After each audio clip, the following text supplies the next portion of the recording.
Okay,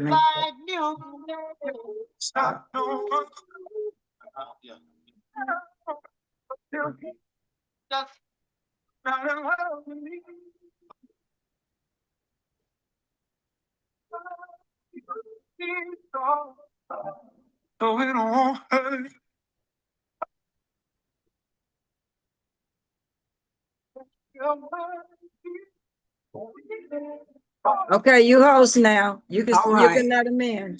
Will do. In their sleep, no feeling, no sin, just the truth. A flower can will, even you. You're still here, but love has gone before you. Left the room without a sound. I won't hate you. Hearts do what hearts do. Good. They stop when they stop. No one's to blame now. You're here, but not in love with me. Maybe mercy is to let you go before a gentle light turns cruel. Better honor what has ended than keep a love that isn't true. So don't apologize for leaving. You left long before your feet were moved. I release you with the same grace that once let me fall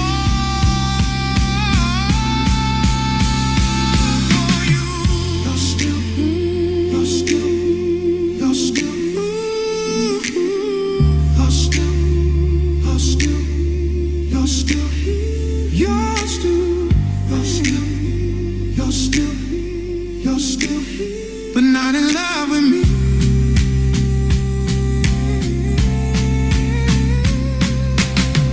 You're still, you're still, you're still, you're still, you're still, you're still, you're still, you're still, but not in love with me.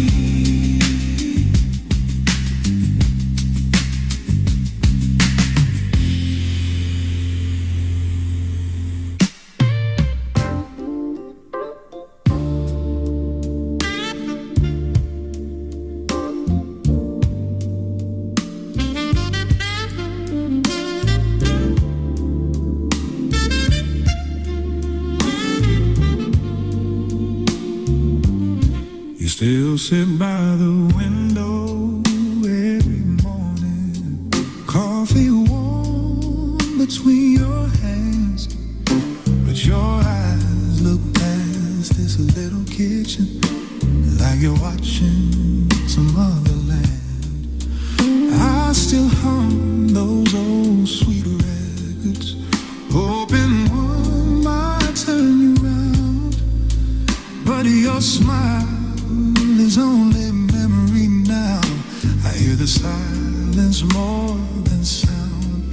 You're still here, but your love is gone. Your shadow stays, your heart moved on. I hate, but I don't curse your name. Sometimes love just cannot remain, and I won't beg you to pretend when every end must have its end. You still answer me soft and gentle, but the honey left your tone.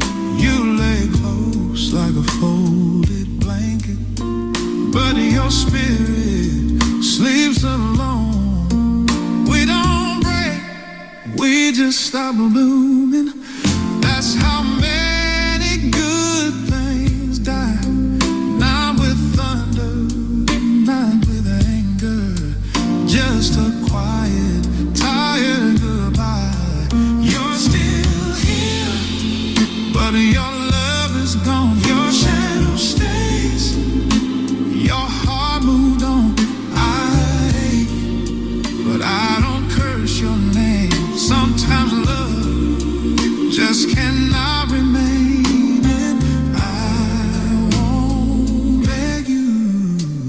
pretend when every end must have its end. And I believe what leaves us gently is never meant to stay for long. I won't chain you with my grieving. Love is only love when free to be gone. So I'll thank you for the days we tasted, and I'll bless the road you choose. 'Cause keeping somebody who stopped loving is a softer way to lose. You're still here, but your love is gone. You're still here, but your love is gone.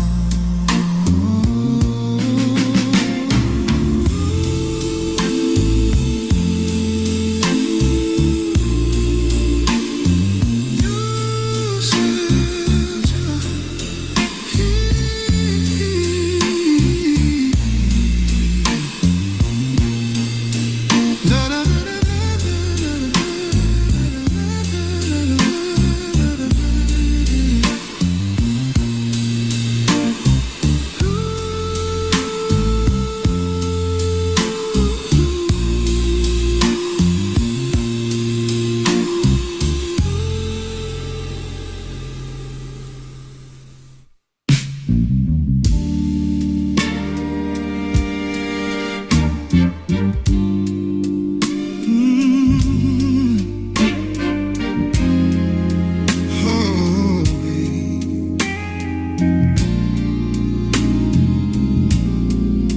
You still hang your coat by the doorway, like you plan to stay the night.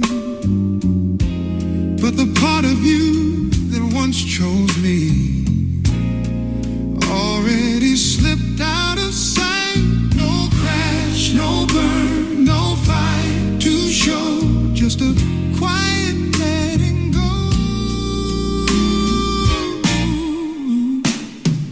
Love left before you did. Walked out with no sound, no bid. You stay in this house like nothing changed, but your heart's already rearranged. Love left long before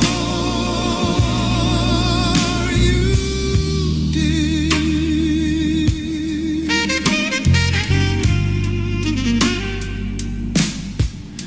You still laugh at my old stories, but it don't ring warm and round like a record that's still spinning after the needle lifted off the sound. No villain, no scar, no sin, just a slow fade from within.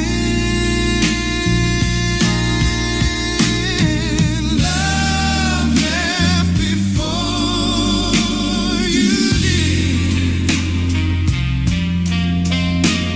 Walked out with no sound, no bid. You stay in this house like nothing changed, but your heart's already rearranged. Love left long before you did.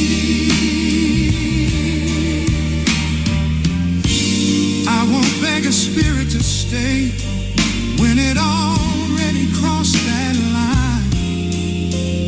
Better lose you clean and early than rot you into mine.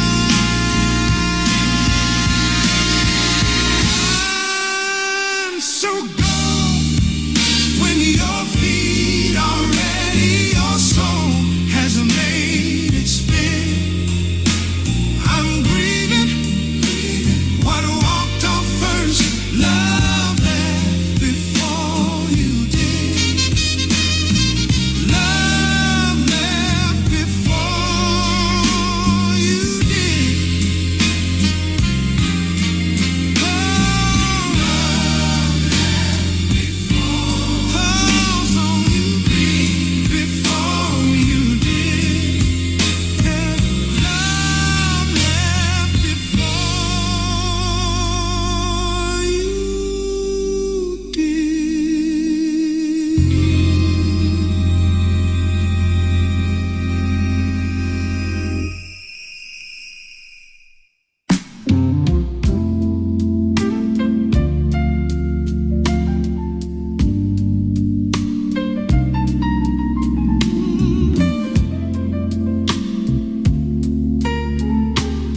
You still walk these rooms like nothing's different. Same soft steps on the wooden floor. But the part of you that once held me ain't living here anymore. No crash, no cry, no scene to tell. Just a quiet love that fell. You're here without your heart. Your body stayed, your love depart. No thunder ending, no cruel goodbye. Just a soul that moved before your feet could try. You're here without your heart.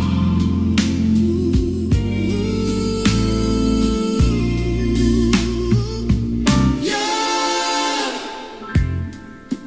You still laugh at the right moments, but the light don't reach your eyes. And I can't hate a heart for leaving. Even truth can wear disguise. No sinner, no one to blame. Some fires die without a flame. You're here without your heart.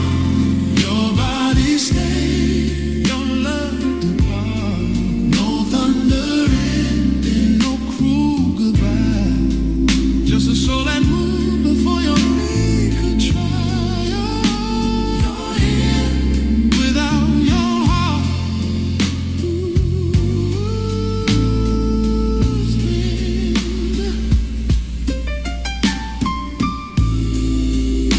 I won't beg you to stay with us. Love ain't love when forced to live. Go where your spirit leads toward mercy. I forgive what you couldn't give. No anger, no change, no claws. Only a gentle love. You're here without your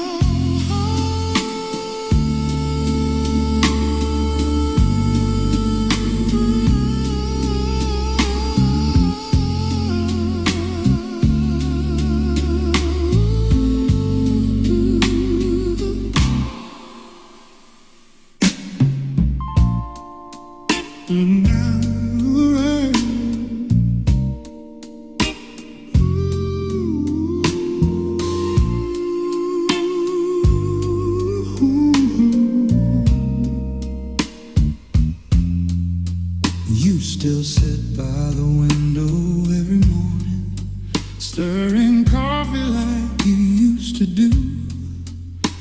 But the way your eyes go quiet and distant tells me you're already through. No slam doors, no bitter end, just a truth too soft to defend. You stayed, but the love did not. Still here, though your heart forgot. I feel you breathing next to me, but you're already memory. You stayed, but the love did not. Oh. You still answer me kind and gentle, as if careful not to bruise. But kindness can still be painful when both of us already lose. No one guilty, no one wrong. Some loves just don't live long. You stayed, but the love did not. Still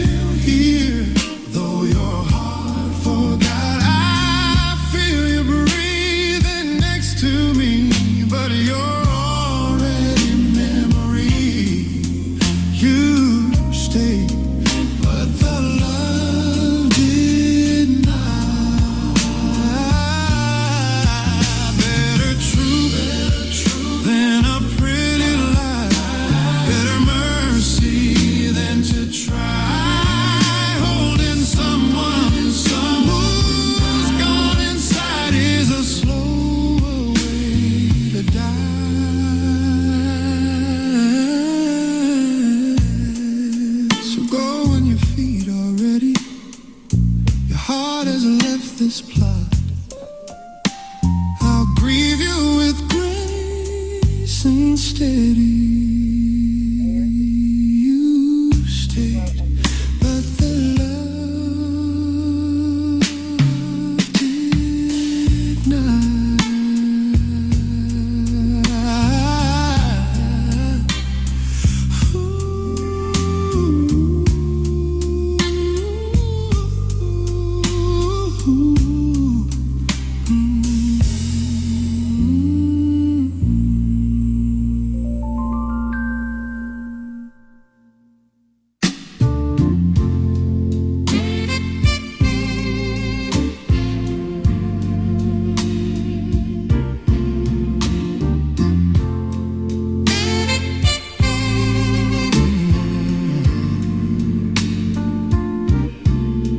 You still sit by the window every morning, coffee warm between your hands.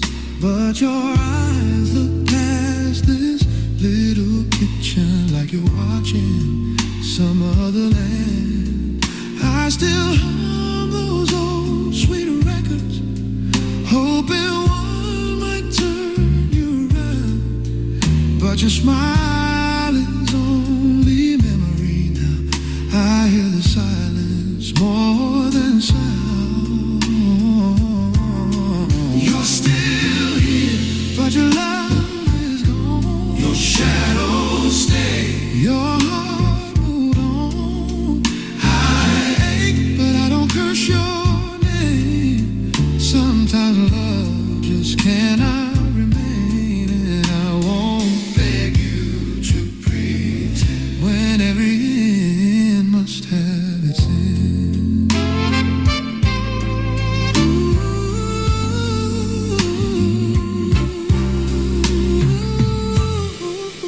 You still answer me soft and gentle, but the honey left your tone. You lay close like a folded blanket, but your spirit sleeps alone. We don't break, we just stop blooming. That's how many good things die. Not with thunder, not with anger, just a quiet, tired goodbye. You're still here, but your love is gone. Your shadows stay, your heart moved on. I ache, but I don't curse your name. Sometimes a love just cannot remain, and I won't beg you to pretend when every end must have its end.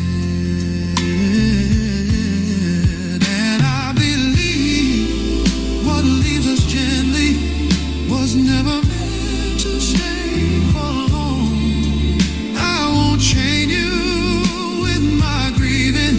Love is only love when free to be gone.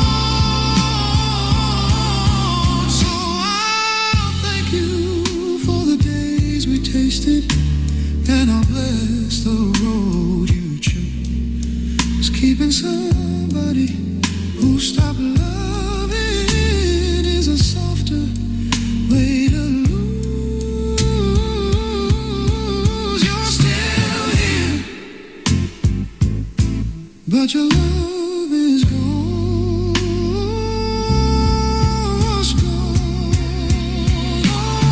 It's gone.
the same side of the bed.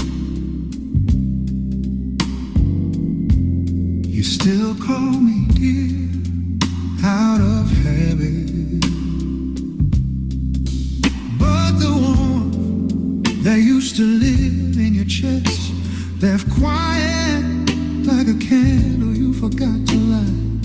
No storm, no fight, no broken glass, just a gentle truth that won't turn back. You're still here, but love is gone before you left the room without a sound. I won't hate you.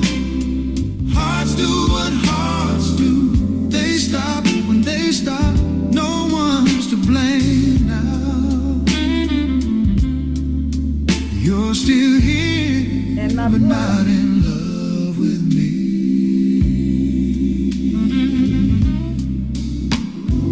I got them. You speak so, I found so them, baby. it won't hurt me. They were on the bed. But kindness can still cut deep. We didn't fall, we faded slowly, and some good things die in their sleep. No villain, no sin, just the truth. A flower can wither. Even in youth, you're still here, but love has gone before you left the room without a sound. I won't hate you. Hearts do what hearts do. They stop when they stop. No one's to blame now. You're still here, but not in love with me. Maybe mercy is to let you go before a gentle light turns cruel. Better honor what has ended than keep a love that isn't true. So don't apologize for leaving. You left long before your feet will move. I'll release you with the same grace that once let me fall for you. You're still here, but not in love with me.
Well, Loving Night is 7-Eleven. Oh, yeah, boy. Come on now. Look at all y'all standing there just acting up, waiting for Big Mama to come home and feed y'all. That's right. Love and light. Mama. Love and light. Love and light. Love and Light. light. Love and Why light, do Mama. this? Love and light, Mama. Love and light. Love and light, everyone. Love and light. Love and Light. light. Love and light. Love and We're light. excited. Why do this? Night. Why do this? Love and light, everyone. Love and light. L-Y doo-doo. L-Y-D-O. Where's my son at? Where he disappeared to? I just had him pinned up. Yeah. Yeah, what you do? All right. How am I doing over there on that other side? I think he accidentally went out. He's coming back in, Mama. Okay. All right. You see him? I do. All He's right coming. then. Mhm. All right. So while he's coming in, he had never called me and said, Big Mama, we waiting on you. I said, I'm coming, son. Oh boy. Let me know when you got him and pin him up and spotlight me and him both. Oh, I spotlight myself because I'm there he is. And spotlight me as well. You're up. You're both up. How you doing? Good to see you, LY Doo. Hey, how y'all doing? Yay, Rod. We're glad to see you. Elwa Doodoo. Hey, Rod. I do do, Rod. Hey, Rod. Oh, I do, Love and brother. Hi. I do do. Yes, it is. LY Doo. Pontiac in the house.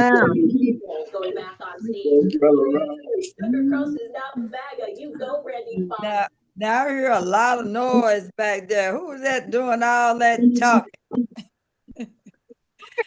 Okay, I'm getting ready to go live on TikTok here, and so that my moderators can get ready. All right, there we go. We're live on TikTok now. The moderators are over there. I suspect that Mama Margaret, you were waiting for me to go live. Well, Love and Light TikTok, I'm gonna turn you around. You don't necessarily have to see me, because you can see me when I flip my camera over here. So you all come on in. We're gonna give the folks over there on that platform time enough to come look at them. They already done come running. They must be hungry, son. We gotta feed them. We gotta feed them. And let me go down here and flip my camera. All right, there we go. And you know that flyer that the girls made, right? The 8-ball. I ain't even looked at it, but I know it's all right. I ain't had time to look Okay, now at look at there. it. This is this spiritually behind the sacred 8-ball. Oh, really? Yeah, it's a code in that.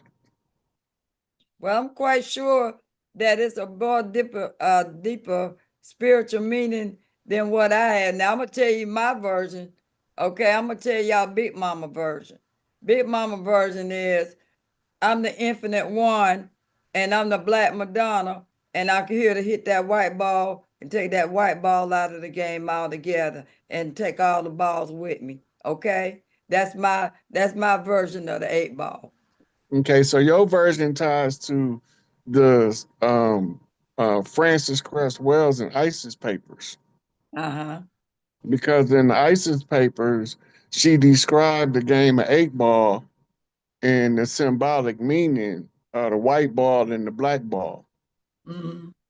Right? Y'all recording this? Look at it. I Y'all don't ain't even think we not even live yet. Yes, we are. We live on YouTube already. Yes, we are.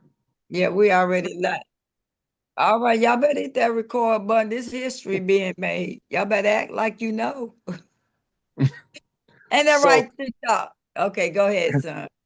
So the ISIS paper gave us the cheat codes to the games. Mhm. Right? It's played out in the song by the Spinners, games people play. Mhm. Right? So if you remember games people play as a song, then you know that people play games. But what about the guys? Right? The game of the guys is called Human. Okay. It's played on the place called Earth. We put on the goggles called the body and pretend to be mortals and live a mortal existence in the eternal realm. Mhm. So we be mortals to experience stuff we don't experience in God form. Mhm. And Earth is the university, right? This is why at the end, everybody's supposed to have a master's degree in life. Say that one right? more time. Master's what? A master's degree in life, right? Because that's the part of the game we playing called life. The problem that we keep having why everybody keep failing at the game of life is because they trying to live everybody else's life for them instead of living their own. They always worry about what you cooking in your pot. They can't even cook their own food. Well, I just talked about that, spoke about that earlier today about minding your mind. Mm-hmm. Yeah. Yeah, minding your mind. So the symbolism of the 8 ball is the 69. The 69, 6 over 9, make an 8.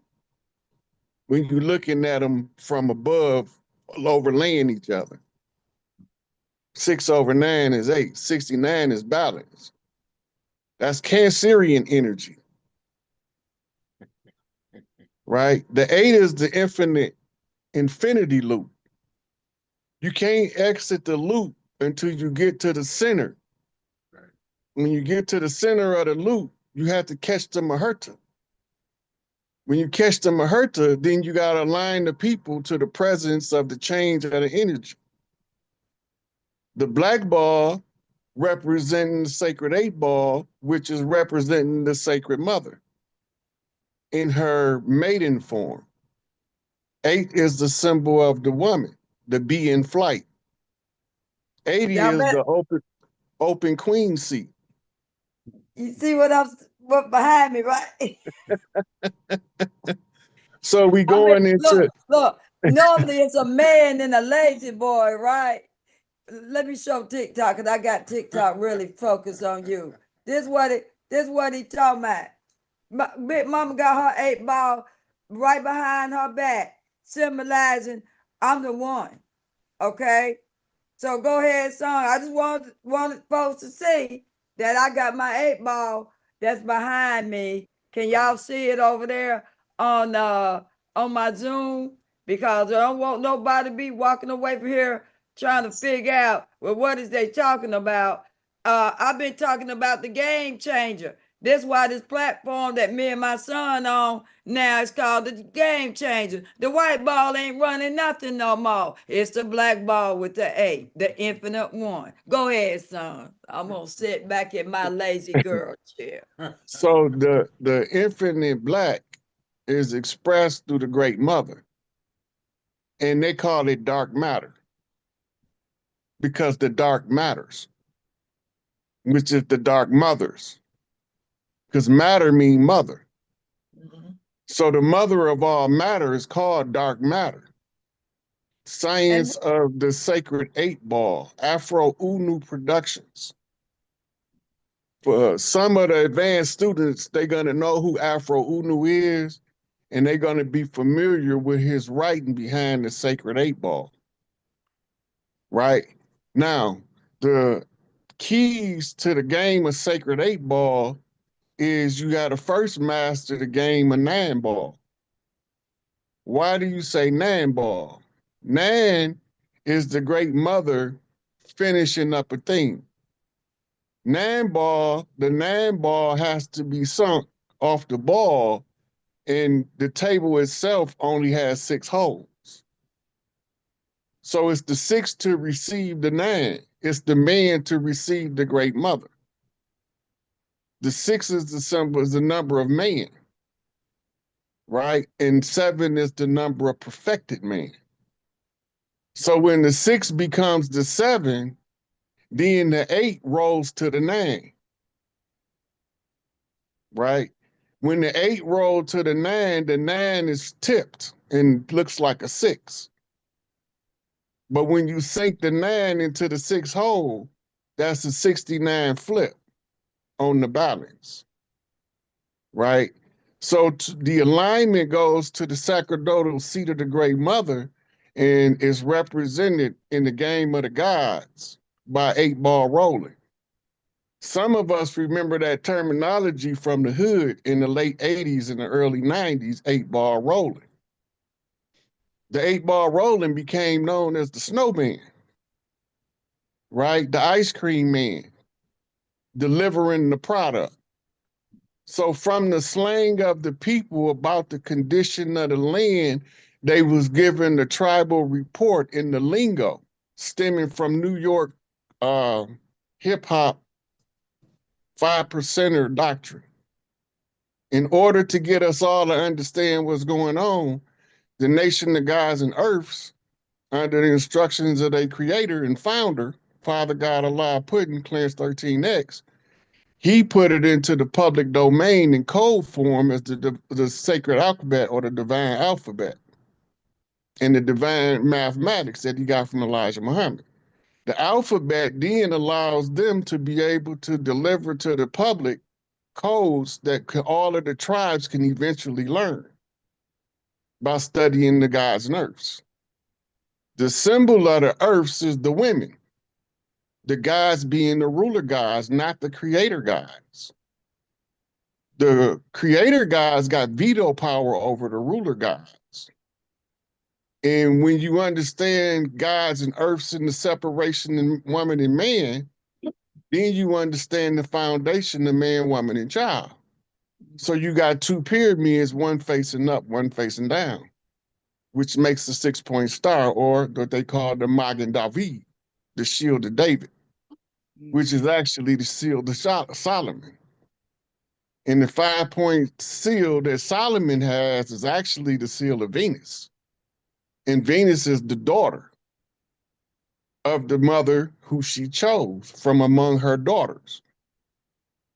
So she is the next in line to sit in the sacerdotal seat on the blessings of her mother. And then we wind up with the Queen Mother seal, which is the mother of the king. So you see this symbolism. Mhm. Oh, So you see it's 2 balanced on the left, 2 balanced on the right, right?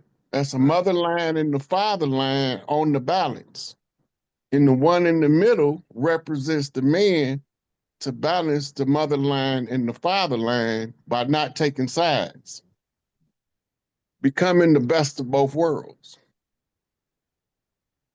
So that's just a little science of the sacred 8-ball and the Afro-Unu Francis Welsing connection. It also ties to theosophy. And it also ties to something called African root science, which is also called the science of the sacred black, or the primordial noon in Kemet, which is the waters of the Great Mother, which gave us the creation. And so the Great Mother manifests in the physical form in order to bring order and balance, not to abuse and power and misuse people. that's right. And when the people come to the mother with those intentions, they don't know that they being observed, because they can only hold character for so long before they break character. And then you see their true colors. Some can hold it longer than others, but in the end, Big Mama see it all. She been there before. Tell them, Empress. You know, you seen it all played out in the last month or so, probably before the last month or so, all that have came to me and thought they were deceiving me, they never was deceiving me. That's what he's saying. I see you and I see you very clearly. But just because I don't say anything don't mean I don't know anything. A lot of times Big Mama ways are not the world ways. Big Mama's ways are the earth ways. They're ways of peace and harmony. And what is the best solution to the problem? Most of the time, they're the problems. So why should I even raise my voice? I don't need to. I just stand and be quiet and be still and know that I am God. And so if I'm God, God don't argue about nothing.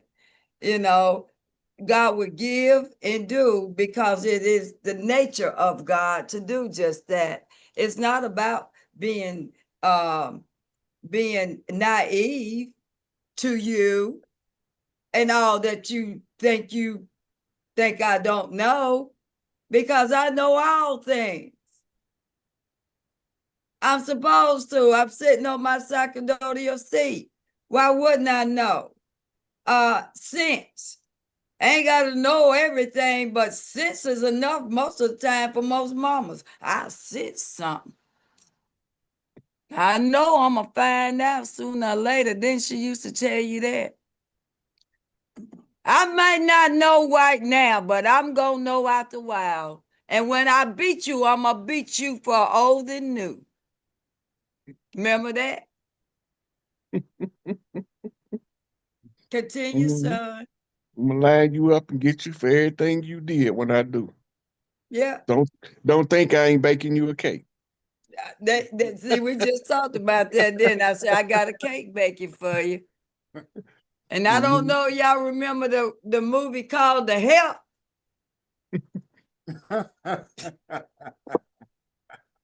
Oh, chocolate cake. That chocolate cake. Yeah. Together in the last, that's right. Go and unmute your mics and go on and get your laugh on. Got the help. Everybody, Chocolate pie. Absolutely. I say, Mama, love and light. I love you. I say. that's right. Love you, Mama. Ain't that extreme, but close to it. I got Hey, look. enough heart not to do it like that. Cause that's cruel. Look, when the uncles used to be out in the barn and they hear them kids running across the yard, talk about Big Mama got on Big Papa shoes. Or they say, Big Mama got on man's shoes. All the uncles go load up. They go get they get their shotguns and rifles because if Big Mama done put on Big Papa shoes, it's about to go down. And she not finna ask for no help, so we gotta go make sure she got some. All right. You know, speaking of the journey, you know, I told you I still got to go buy me some Stacey Adams and put them in my closet. You got some Stacey Adams? What size feet you wear? Because if I ever take them shoes and put them on and take a picture and send them out to everybody, y'all know y'all it's time to mount up. Because Big Mama calling for you. Come on. Somebody messing with her. Somebody think that she is playing with them. Look, No. it'd be funny to the kids, Big Mama. Then they be saying Big Mama got on man's shoes. Yeah. But uncle's here, uncle be like, what that baby say? That baby ain't say Big Mama got on man's shoes. Yeah, that baby said Big Mama got on Big Papa's shoes. Oh, go get your gun. I'm about to meet you up front. Tell Uncle Charlie in the barn to put them hogs down and come on up here. Big Mama got on man's shoes. Uncle Charlie yelled from the barn, hey, go tell Uncle Albert to come on out the field, man. Big Mama got on man's shoes. It mean the same thing as Mexican got on boots.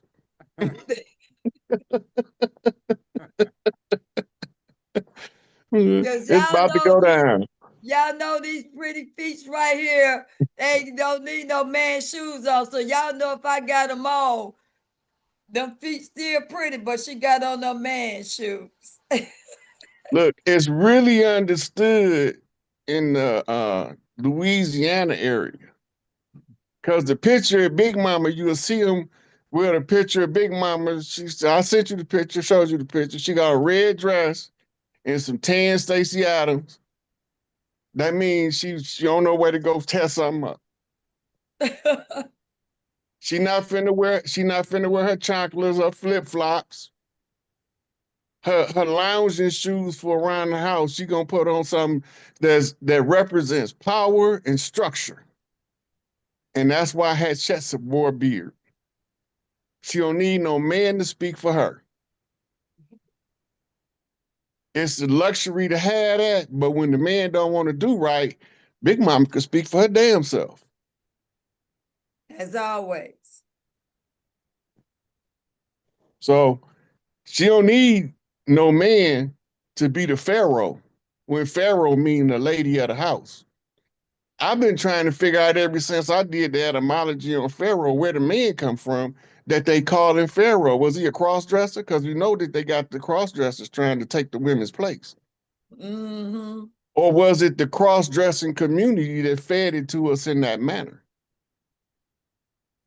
Because they wanted to put the man as the creator God. No, he's the ruler God, not the creator God.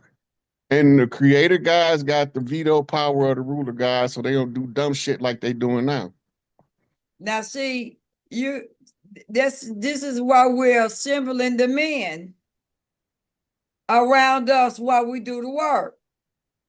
That they're being trained on this next Friday, the 14th, that they're going to be being trained because the women need to go inside the circle and do the work. And we can't hold down the fort and do the work at the same time. So we bringing in the men to surround us for protection. And for the protection, they get to hang around with us, and they gonna get to. You just got muted. You're muted. Hey, you got it safe right there on your right.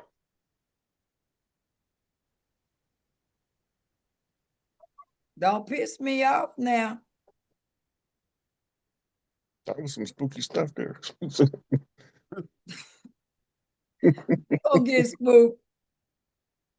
So the irony of the fact that we are transitioning and putting everything in its rightful divine order. That is what is on the horizon, divine order. Men be put back in their place, and the women be put back in theirs.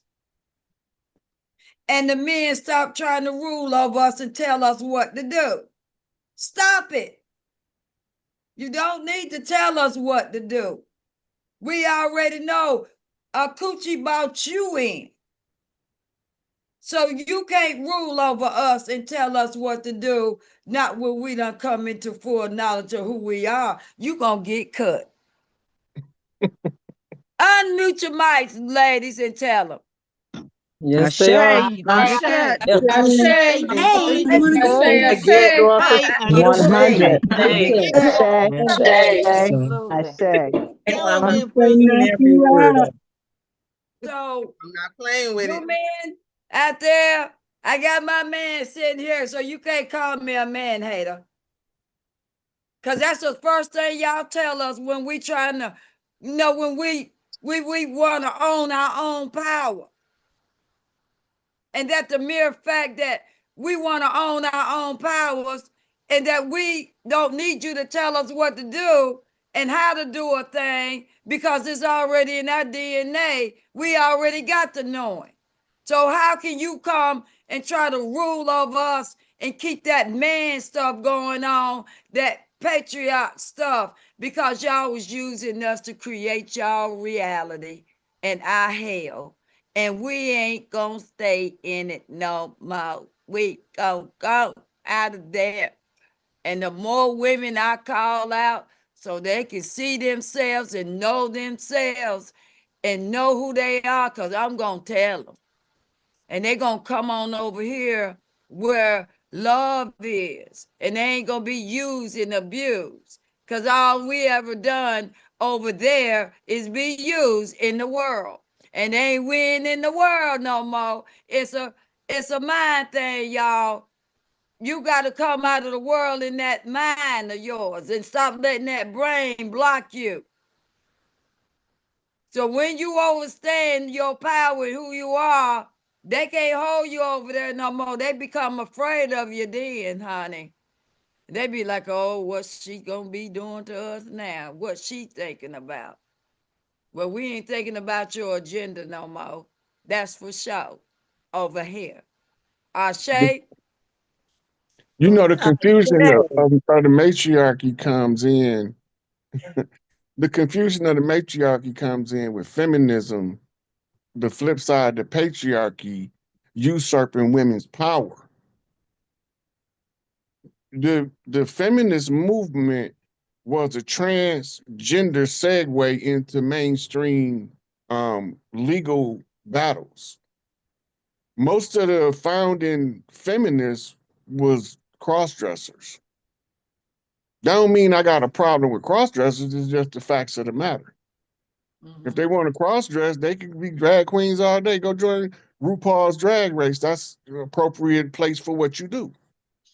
Well, you But know, don't try to frankly, pretend to be Big Mama because you got on a dress. It's not gonna Well, work. yeah, you know, quite frankly, I like a RuPaul. You know, look, it got it. Look, I look. All I say, he in touch. He too in touch. But look, you know, my whole thing is I don't have anything against the gay community, or the whatever community, the G, whatever they call it, the what is it, LGB? I don't know, but anyway, because that's not the point here. You are who you are, and you be who you are. But in you being who you are, be true to what's between your legs. and, and that's the bottom line. If you were born, and first of all, we both men and women have both down there, okay? And one is long and one is short. One is open, one is closed. Okay? But at the end of the day, we have been usurped by folks that ain't got what we got between our legs. Because that's where it counted. What is down there that determines your sex? Down there. And I'll tell, and I have, let me see how I can put this. Well, yeah, men, they don't bleed every month. And that's what I based it on, the blood right. That's what the blood right is about, y'all. It wasn't about the blood right of the melanated people, you know, the blood right of the racism and all that. That just fluff. You have to look beyond the fluff, you see. And looking beyond the fluff has to do with the fact that if you bleed down there every month, or have been, but not now, don't matter. You came into your cycle and you came into your womanhood. It didn't say to be bleeding from anywhere else. Not nowhere else but from your God-given vajayjay. Coochie. I'm proud to have one. And I don't have to feel bad about being a woman anymore. And so, women, y'all should not be ashamed. People used to make us feel ashamed when we come on our cycle. Men just that we were involved with, snare up their nose, they wouldn't go get your sanitary whatever and all of that. And they snared up their nose, but they have to remember, without that, they wouldn't have been here. And so we need to stand up and be proud of our womanhood and stop letting man manage it. He has no place to manage your womanhood. You stand in your power and be proud that you have the power to rule over all things. Because after all, you are God. And you didn't have to shed blood like the man on the cross, because you are natural shedder. of blood, but it is the blood that flows from the mountaintop down to the bottom in the crevice of the caves, that we have bought in all things through our womb. Our wombs are sacred, and it should be treated as such. And it starts with us first, that we understand that our power, it comes from the womb and the blood right. The blood right is to bleed. In order to bring life in, you must do that. And when it is time to bring life in, it will stop for a moment so that you can. It is the most sacred process on earth that could ever be spoke of. So look at yourself as loving and kind to yourself during those times. And don't ever let nobody make you feel bad for being a woman. Because after all, being a woman brought life on this planet. So therefore, they better give thanks that we are here. Now, James Brown said it a little bit, okay, and I'm going to repeat what he said, but I'm going to add a little bit to it. And then I'll turn it back over to my son, and I'll sit back on front of the 8-ball. And I see it. And so what I would like to say to all of you all, Ashe coochies, ashe coochies, ashe coochies. And now I will turn it back over to my son for 1 minute. Walter Cronkite will be back shortly. So Ashe a lot of coochie. Empress, a lot of us don't know that in the early stages of fetal development, all fetus is female. Oh, I done told them, but I want you to tell them again. Tell them what again? They all what? Female. So here's Not the scripture until for it. All man born of a woman is only for an hour. so It's in the if, Bible. when the mother's biochemistry decide that she want that baby to be male, she put out a testosterone, progesterone, estrogen balance that tells the developing child to drop the ovaries and so they can be testes and elongate the clitoris. But before that, they all female. And she had veto rights. This is how I know that it's natural for the woman to have veto rights over the ruler gods. Because when you getting ready to produce a child, it can start off as a boy. If mama don't okay it, she's gonna give you a girl. I spoke my children's sex. I know what you're talking about. I said in the act, I want a boy, and I got one. When it was time for me to do my girl, I said, I want a girl, I want a girl, I want a girl. And I got one. I got So- one of each. So somebody just asked what was veto rights. If you go to Capitol Hill and they propose a bill, the bill passed the Senate and the Congress and go to the president. The president vetoes the bill. That means it can't become law because he didn't sign it. That's called a veto right. Under the tribal systems, whether it was Iroquois Confederacy, Cherokee Confederacy, Ottawa Confederacy, the veto rights has always been with the tribal mothers to overrule the decisions of the ruler gods, the ones that they put out front to govern over people. And when you come to them, they used to only have 2 questions. How does it affect the youth and how does it affect Mother Earth? And if one of them was negative, you was not allowed to do it. Under patriarchy, the patriarchy went insane with doing things destructive to the children and things that's destructive to the earth. That's because the patriarchy didn't acknowledge the veto rights under the age of Pisces that we exited. Right? Because Pisces was supposed to have been a deeply spiritual period based off the character traits of the Pisces.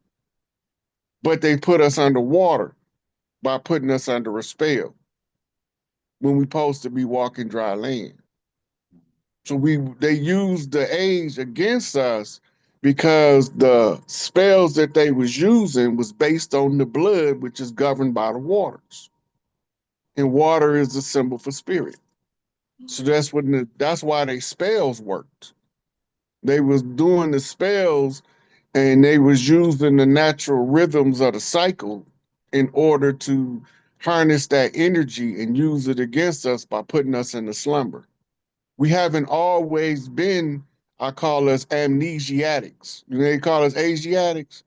I call them amnesiatics because they don't remember and they don't know. And we've been here so many times that we supposed to be like, okay, I already know what to do. The new people is the ones that need the adrenaline rush.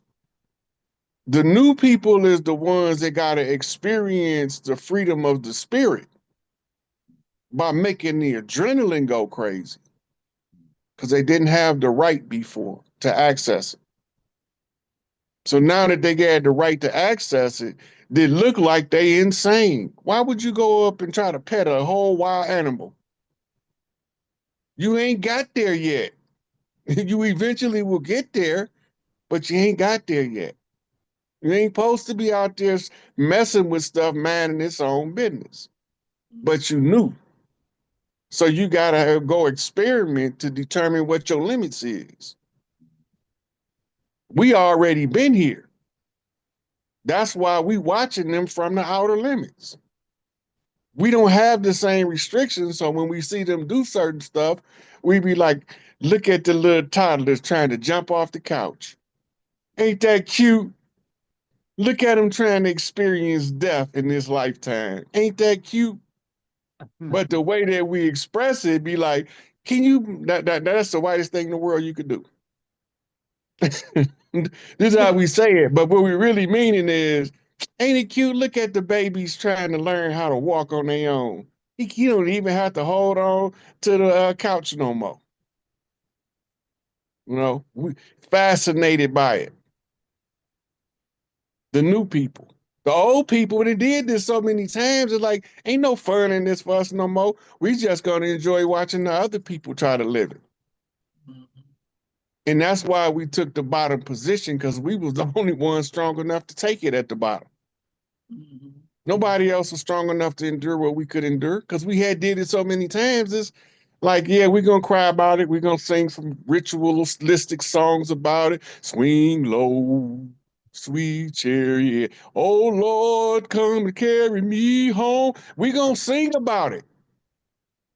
We're gonna dance about it. We're gonna line dance about it, because we already know that it's just temporary. It's not permanent. It's just a phase. And other people got to catch up to the understanding of the phases, which is the understanding of the cycles. Right? And all of the cycles loop you back around to the omega. And the buck stops there. The alpha sun leads you to the omega mother. Alpha meets omega. The beginning meets the end. Right? When the beginning meets the end, what do? You don't scrap the game. You just start all over on another level with different rules of engagement and different understanding of what you're dealing with. We came here to experience the fun of the emotion. Like, the more miserable we was when we get outside the body, we was gonna be like, whoo, what a rush that roller coaster was. But while we in the body, oh Lord, why is it happening to me? Why do I always got to go? But when you get outside the body, you like, man, I got to ride that ride again. That was insane, man. Did you see how I endured that suffering? You see how I overcame them obstacles through the suffering and the pain and the misery and the struggle, and I didn't cry and I didn't buckle. I just felt it all and lived it. It's the purpose of the game, to experience life. I like someone said bragging rights. Conscious Justice said bragging rights. You daggone right, we got bragging rights. Yeah. And the crazy thing is, they want us to cry for a man named Jesus, but all the bragging rights go to a woman named Isis. They just changed their name and disguised her as a man. Y'all better hear, we better wake up. You know, I'm on the campaign, son, to wake the women up, tell them who they are, and bring them on home, bring them over up and over there. I know what I was gonna say before I got distracted. What's his name? James Brown. James Brown say, this is a man's world. Then y'all, he told it. He said, this is a man's world, but it won't be nothing without the woman. So that means that two things I want to say about that. If that was a man's world, then where were we at? We would have been over there in the man's world, sustaining it over there for them. And as we kept sustaining the world, the earth was suffering. I want y'all to really think about where we been. And he said it perfectly. As we exit the man's world and come over where we supposed to be at, which is earth, you know, he wanted us to stay over there because he didn't want to be over here. Because earth belonged to woman. The frequency of love. And so therefore, we must return back to the earth and come out of the man's world because it's his, it ain't ours. Do y'all hear me? Ashe, Ashe, Ashe. Ashe, mama. Ashe, mama.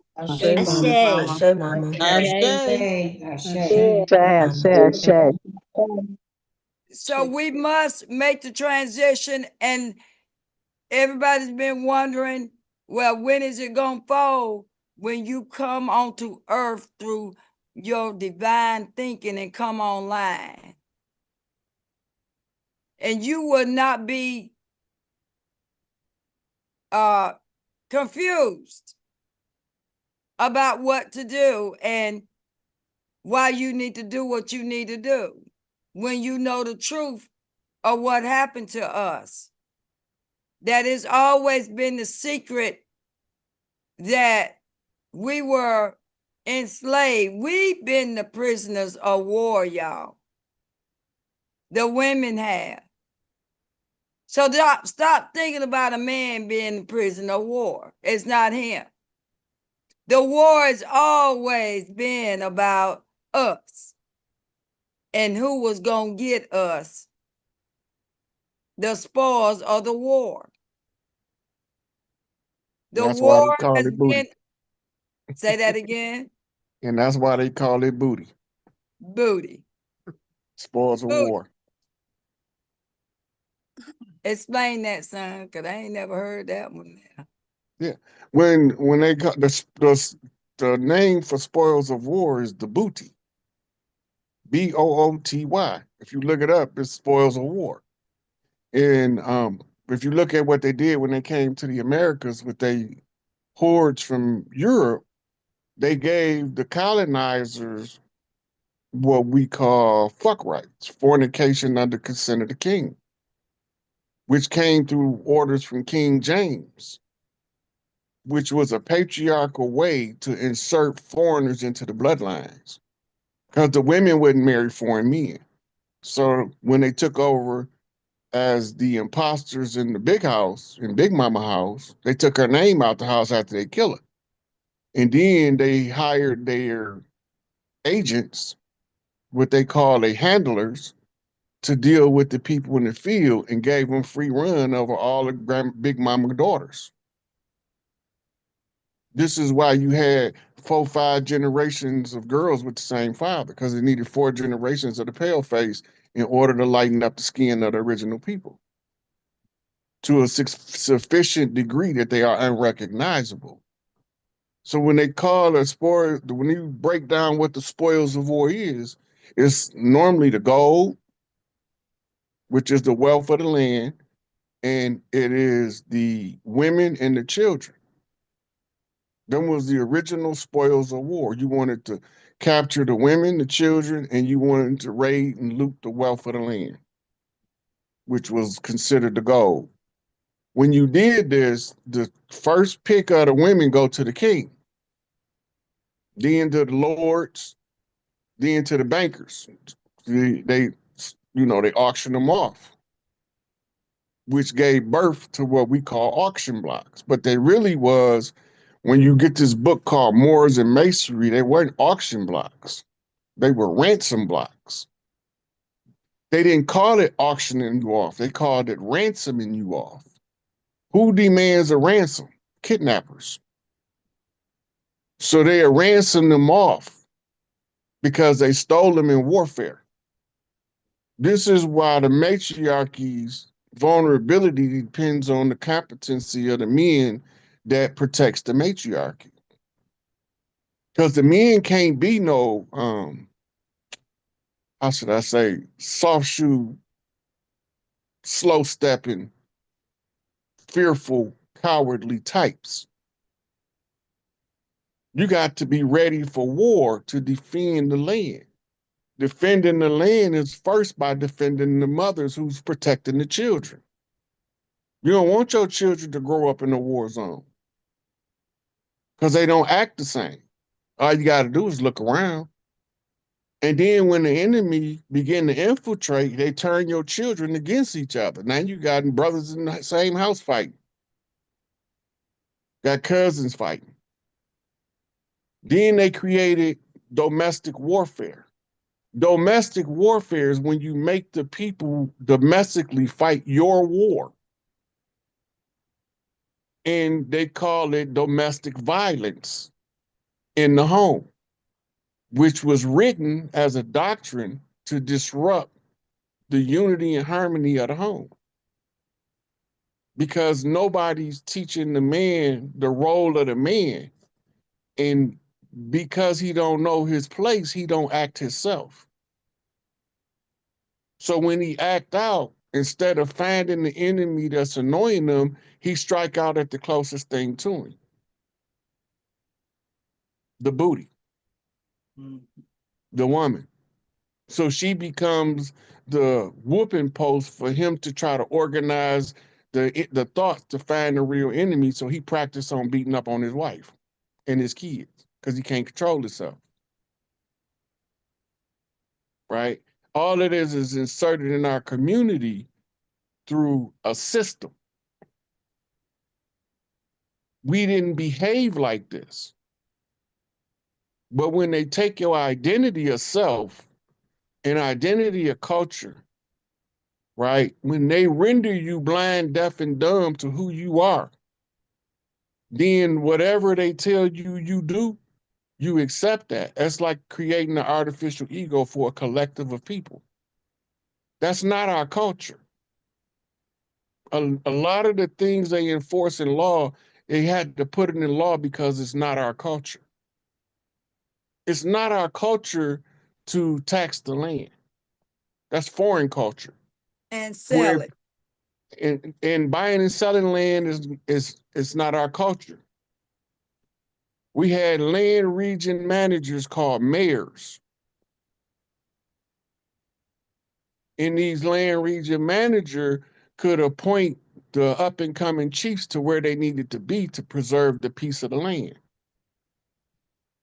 But when you take that right away from the people to behave the way they normally behave and insert artificial information, there's certain stuff you have to teach a boy if you don't want him to be whooping on his family. Don't teach him that, because if you teach him that and enforce it, it becomes known as abuse. but you can let them abuse them with batons and long flashlights, shoot them in the back. That's not considered criminal because the military that's occupying the land have mercenary rights as well. We don't talk about that. That's why it's so difficult for them to be charged once they shoot one of us.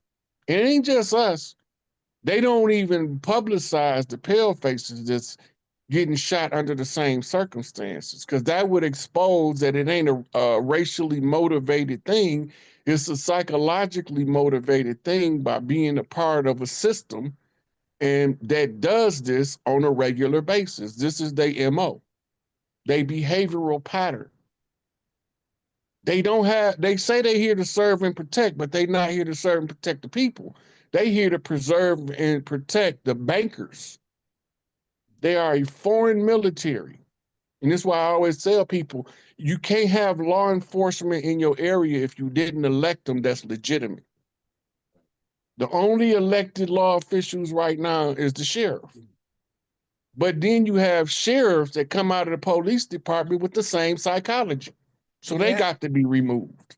And also got the bankers got them in their hip pocket.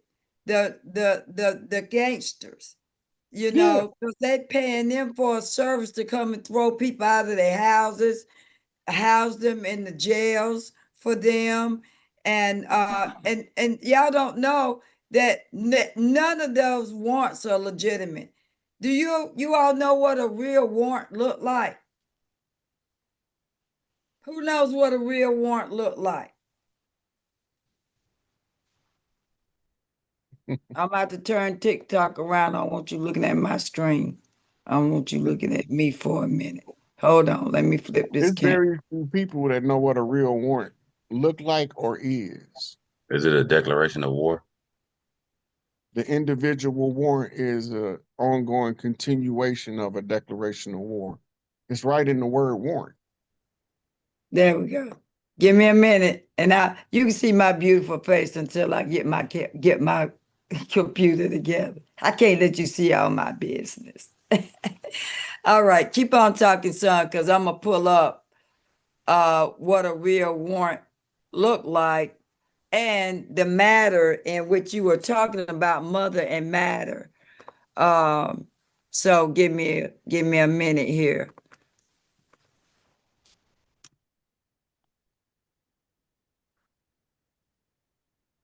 Okay. And the reason why they call it a treasury warrant is because they're the only ones, the treasury secretary is the only one that can issue a warrant. Did y'all know that? Because everything is about commerce. And coming from the treasury, you had to be committed some kind of crime against the treasury in order for a warrant to be issued, because otherwise, why would anybody else be trying to issue something only the treasury secretary can do? Just something to think about. You know, the history of the treasury traced back to the bankers of Europe. Yes, of course. That's why the Federal Reserve is set up by them to capture the money from over here. Well, it's really the energy of the women. Mm-hmm. Now, I'm going to go to this treasury warrant first.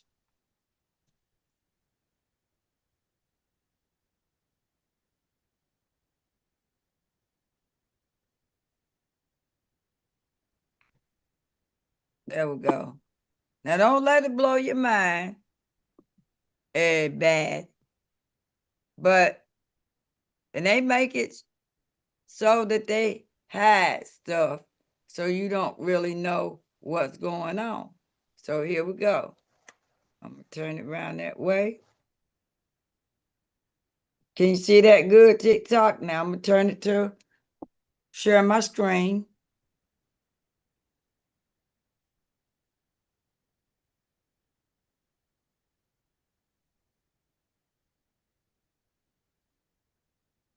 This is what a real treasury want. And it says it just right there. Department of the Treasury Appropriations Warrant. That is what needs to be attached to any paperwork that has to do with collecting any money from anywhere. It would have to come from the Treasury. Appropriations warrant.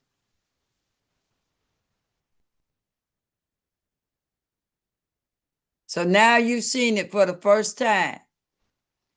That this is a Treasury warrant that is issued by the agencies like the police and the sheriff and the judges and all this. They turn these things in after the fact that they done got everything they got from you, plus your body sometime. And that's why they always have to be reported on a Form 95. Because not Form 95 will tell on them. And most of the time it's these attorneys. But this is what a Treasury warrant looks like. For the first time, most of you all are looking. And this is, son, can you explain this to them? Okay, the most important part, if you go to the top, you see where it say Department of Treasury Appropriation Warrant. Yep.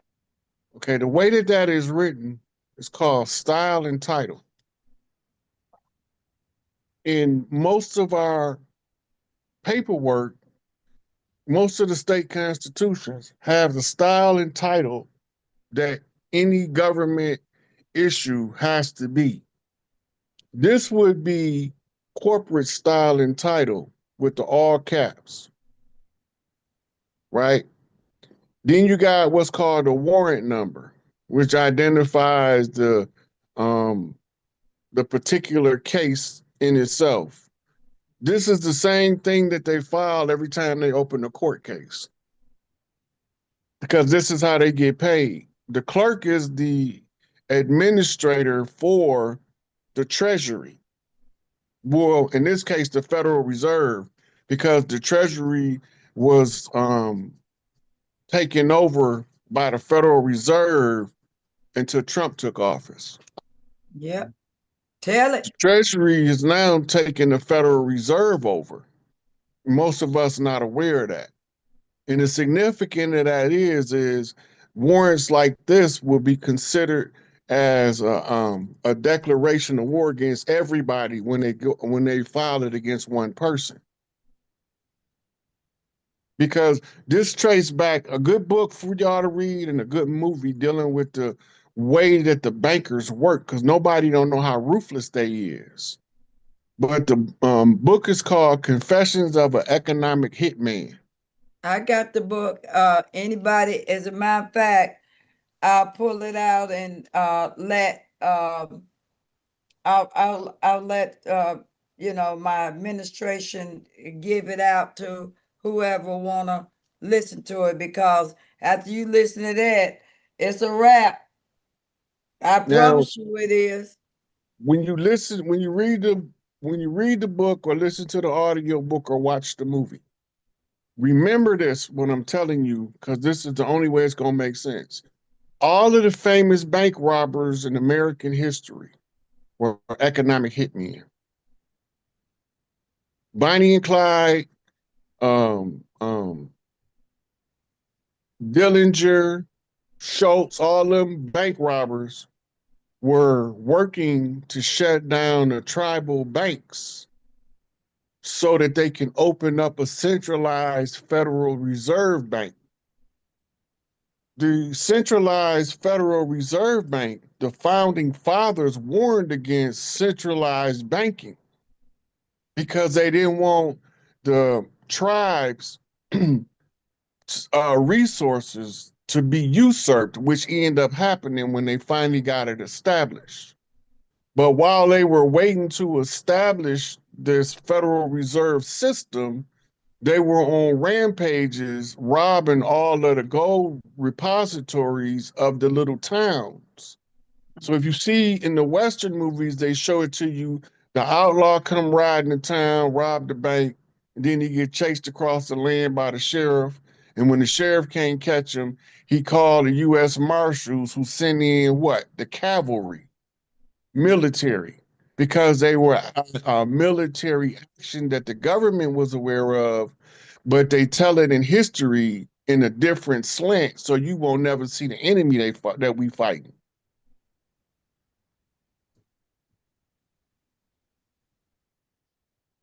See, when you see that Treasury Department Appropriations Act of 1979, this is also building on the 14th Amendment in the Emancipation, which was the transfer of slavery or control of the people of the land by the government instead of by private individuals. It's not considered slavery when the government does it. Right? Or it's not considered as capturing POWs. They'll let you roam the whole prison yard as long as you don't try to leave the prison. If you want to leave the prison yard, you have to get something called a passport. Passport meaning that they gave you slave rights to pass through the port of entry in or out of a government or system. When you look at the history of it, it traced back to slave papers. They used to have checkpoints on the land that became toll booths. But you used to have to show your papers before you can pay your passage fee. Right? And then they became just toll booths, just collecting money for nothing. Okay. So I wanna change gears now that you all know what a treasury warrant look like. So when some police officer come talking about they got a warrant, or a sheriff say they got a warrant for you, you ask them what a treasury warrant at, because that's the only real warrant there is a treasury warrant. Can I get a confirm with that, son? Yeah. The other warrants are called municipal warrants. Municipal warrants is a corporation's summons to come and answer to the corporate entity. It's not nothing to do with the government. I say. Now I wanna flip back a minute. You know, my son turned me on to that song, Flip, Flip, Flip, Flip.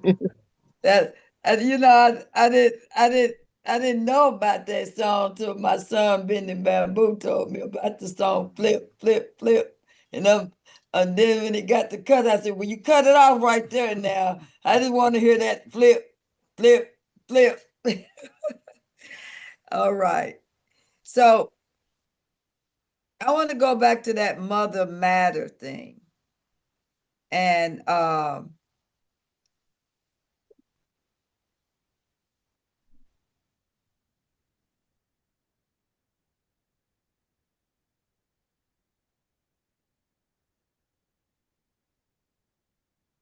man, I'm gonna find the Mother Matter.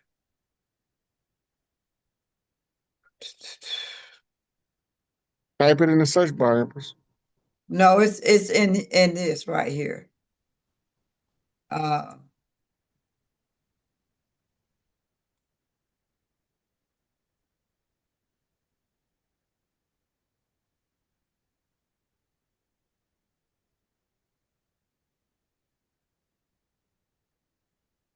Right here.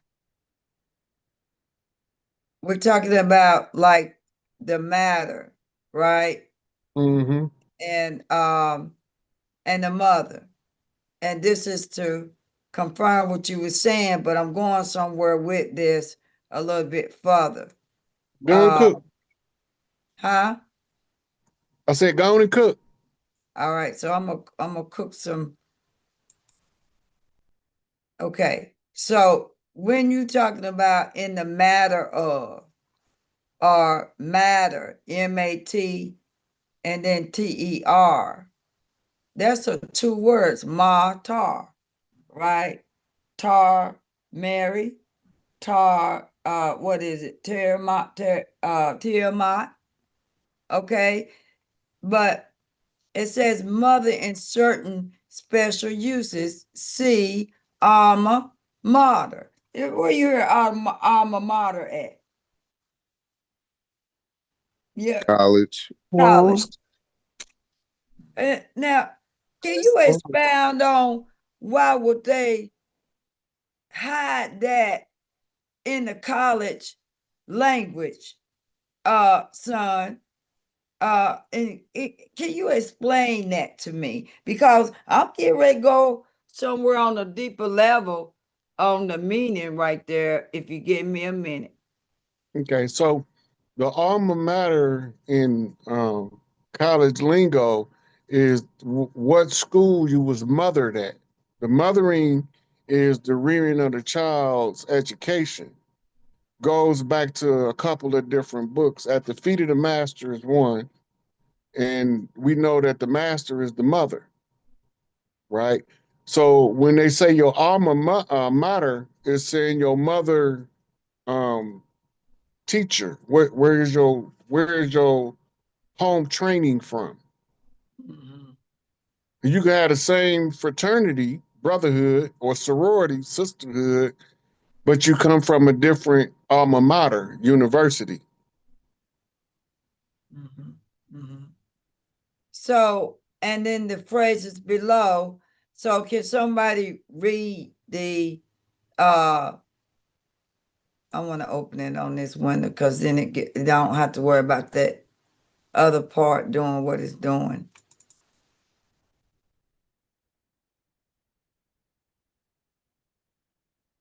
Come on.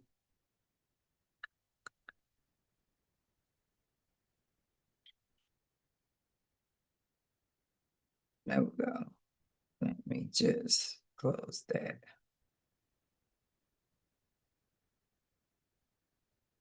Give me a minute here. There we go. So in anatomy, one or two membranes or minions. Is that menus? Meninges. Meninges of the brain. Y'all listen to this now. The outer and inner separated by the arytenoid and distinguished Arachnoid. as Arachnoid. That means spider, arachnoid. by the way. Okay. Would you like Read me this to for read me, it? because I can't see my glasses. I don't have the right glasses on. So I'll read somebody it for you, please Empress. read that for me, please. Okay. In anatomy, one of two membranes or meninges of the brain, outer and inner, separated by the arachnoid and distinguished as dura mater or dura or pia mater or pia, so called from some idea that they produce the brain. Now, what did that got to do with mother, son? Can you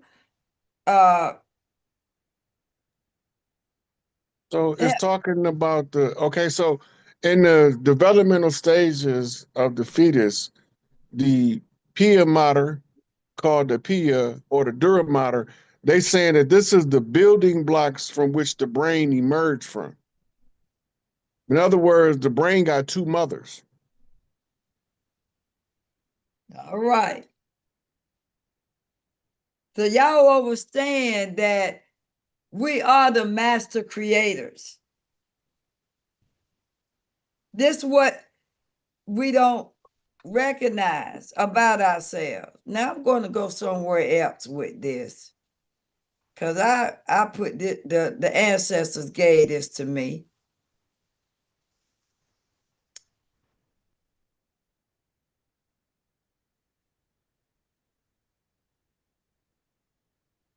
You see this resin?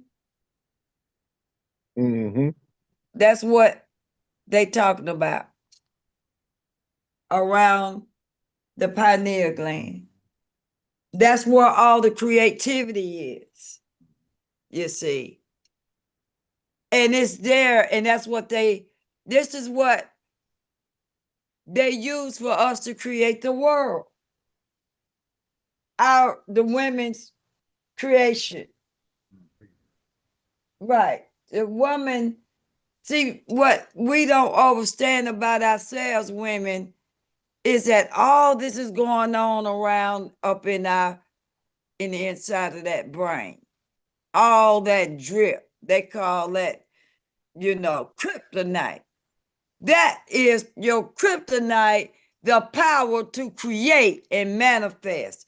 And that right there, just a touch of that can create just phenomenal things. And they never wanted us to use it, but wanted to use it for their own selfish reasons in the world. We created the world for them because this is what they don't want you to know that's sitting inside of you. That's that kryptonite.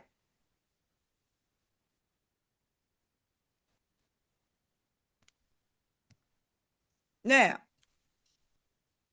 how they use it? Look who's at the top and look who's using it. And read this, someone, for me, because I just showed you. Now, it said resin, right? Resin. Do you know when they make those little pyramid resin? Well, they got it from some woman.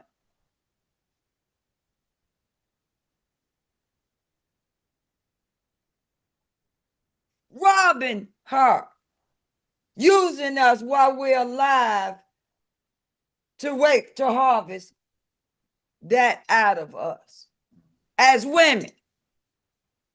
Men don't have it. Y'all don't have the creation mechanism until you're initiated. She's initiated you to that level where you can understand your power as God, as a God, but not God, but as a God. That we give you these precious ore, gifts, diamonds. That's what all that is about. When they're talking about the gold and using the resin to make those pyramid, what is those things? They block argons or I can't even they make the little pyramids now. It's orgone energy. Yeah, argon energy. That's what they robbing women of. This kryptonite. Now that it's called resin, I want you to see it one more time. So when you get done, Empress, it's tied back to the culture. Yeah, that's where I'm going with it. But they took it. You see that gold plate up there at the top? That symbolizes what's going on in your pineal gland. That's your mothership. That's your motherboard. And now that you know that that's resin, and you seeing Xerox and Xerographic copier and Xerox machine and everything else, now read it for me, somebody. A Xerox, duplicated trademark Xerox. Oh, go ahead, Empress. Go ahead. I'm sorry, Mother Gilda. No, go right ahead, baby. I mean, not sorry. Apologize. Okay. Xerox, Xerographic copier, Xerox machine. A duplicator, trademark Xerox, that copies graphic matter by the action of light on an electrically charged photoconductive insulating surface in which the Empress, can you move your mouse Yes, ma'am. pointer, please? Thank you. charged photoconductive insulating surface in which the latent image is developed with resinous powder. Who is that got they thing unmuted?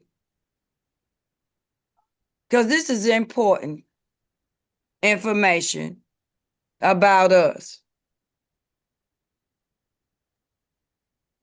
Now, can you start over for me, Empress B? Thank you, sweetie. Yes, ma'am.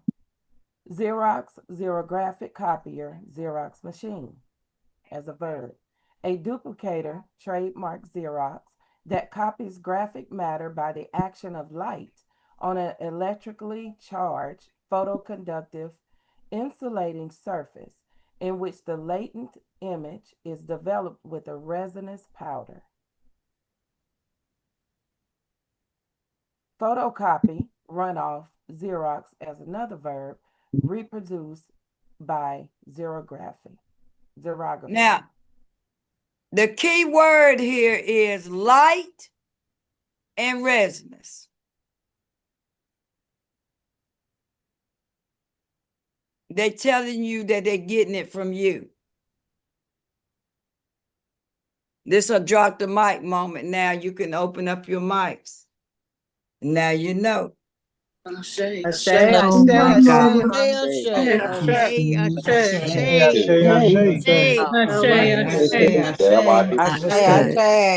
Is it in plain Truth sight? be bad. Ashe. Hidden in plain sight. I don't like that. Ashe. I'm here to tell you the truth about who you are and what they've been getting off of you and your power and your thought process and your creativity, that they have to have you to make their reality comfortable for them while they making it your hell to live in. You're going to take your divine mind, your divinity, your resin around that pineal gland, and you're going to come out of the world and you're going to change your thought process and reroute your resin to come into the earth and make heaven on earth. Now that you know, they can't do nothing to you because you now know what they need from you that you ain't going to give them no more. I rest my case. Ashe, Ashe, Ashe. And gratitude. L-Y-do-do. Ashe. To Mama. Ashe. Say Big Mama. Much gratitude. Ashe. The age of knowing, nothing is hidden anymore. Ashe. Gratitude. Ashe. That's why you're so valuable and so important. You carry the gold, the oil, and the silver and the diamonds, baby. That's you. They're not talking about all that man world made, that they put that substance and those minerals that are in ground. They ain't worth more than you.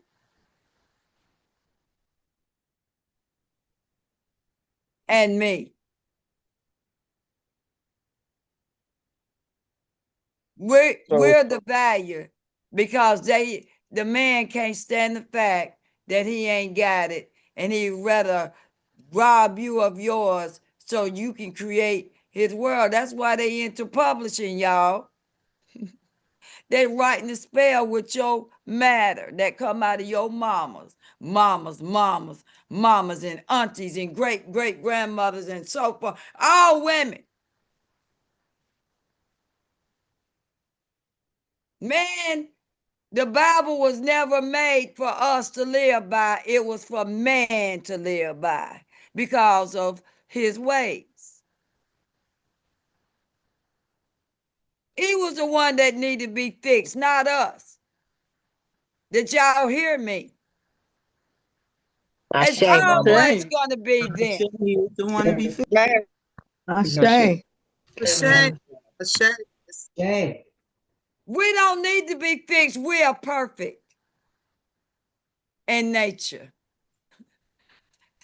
He the one need to be fixed, not us. They the ones sinned, not us. They sinned against us. And what they're afraid of is when we find out with my big mouth telling you that we gonna do to them what they did to us, but it ain't our nature. We just gonna walk away and leave them in their mess. Did y'all hear me? Ashe, ashe, ashe. Ashe. Love you so much. Ma'am, I say. Ashe. Even where they stand. I'm The divine royal truth. Yes. Come back to your first love. Come back home. And come out of the world. You ain't of it. You ain't got to be part of it no more to hold it up. You know when it's going to collapse? When you change your thinking. But as long as you think it's for real and it's there and they got some power, the only reason why they got some power because they use fear and gun in jails. Put them down and see what happens. But you can still make them put them down even though they got them in their holster. You can make them bow down to you by changing your thought from fear to power and transmute that fear into power. They'll be running from you because after you think of whatever it is you're going to think on them, they will leave you alone. They won't even see you because they're afraid of us, of our power that they've been stealing from us. You take it back and own it. It's yours. Claim it. Get in the station wagon and get ready to ride.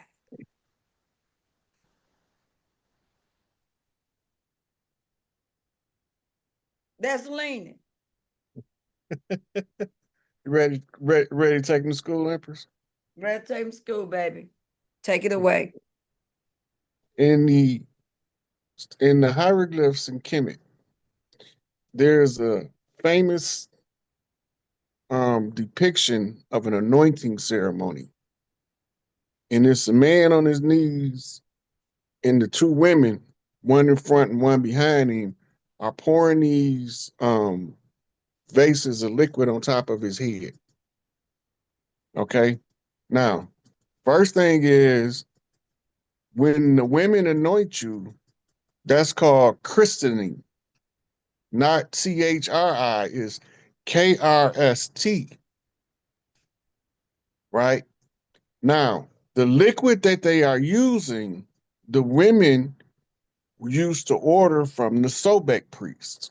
We used to use what's called crocodile oil in Kemet, and over here we use alligator oil in Louisiana and Florida. Now, the alligator oil is a gold color, right? In metaphysics, you can use what's called a reasonable facsimile if the original is not available, which gave us the usage of something called olive oil as an anointing oil, right? This is how it ties back to our culture. So the KRST cannot be the KRST without being anointed by two matters or mothers, right? This is normally the queen mother, the mother of the king, and one of her sisters. This is represented by Isis and Nephthys, or Aset and Nephthys, in the stories of Egypt, when Nephthys aided Aset in reassembling the parts of Osiris. Then she spilled the oil on him, which brought him back to life. Symbolically speaking, he came back to life. The father became back to life through the son. In ancient Babylon, the story is Dumuzi and Tammuz. Dumuzi was the father who died in the fall, and in the spring he rose up. Tammuz, the mighty one, who you find in the Bible as the slain laying on the steps of the church and the women were weeping over Tammuz. Well, the synagogue is in the Old Testament. And the women were weeping over Tammuz. Tammuz was the falling male god figure. But he hadn't fallen, he had fallen asleep. He had went into the slumber. The slumber precedes the awakening. Because you have to experience death in this life in order to live eternal life. In other words, you have to have an ego death in order for the true flesh death. Yeah. In order for the true self to be known to the world. The true self that's being known to the world is the call of the Tamari, which is the land of the mother. The motherland calls forth the son. Just like the grandmother, the great mother, calls forth the solar orb, the sun, in order to shine the light into the world. The process has been known throughout modern religion as the anointing, right? In the old Sobek oil, and that been replaced by the olive oil, is also a mimicry of what's called your sacred secretion. Your sacred secretion is the same color. As it goes down the spine from the medulla, and then it goes to the root chakra. There it settles at the bottom of the fireplace. Then, once you can balance the 4 hemispheres of the brain, will you have enough suction to draw it back to the crown? Well, hold it right there. I'm gonna get ready to pull it back up.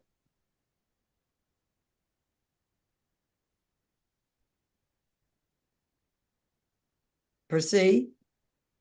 Yep. Okay, now it's 4 chambers in the brain. Let's pull up the brain. Let me pause this sharing so I can find it.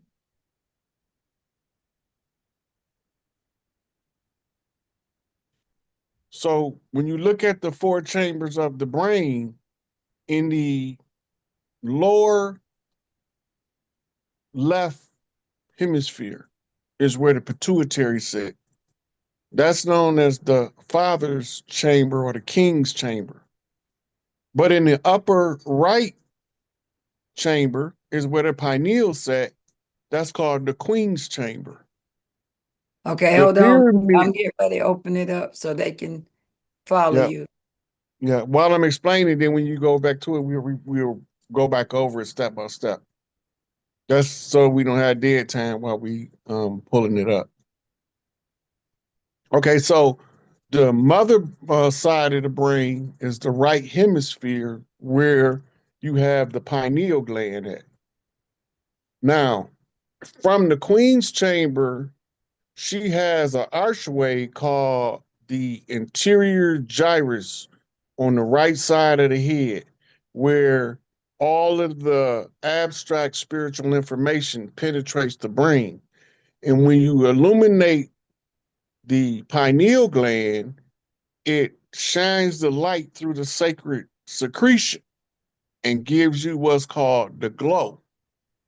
The glow is most notably demonstrated in the movie The Last Dragon, when they was trying to convince Bruce Leroy he was a master, he wasn't getting it.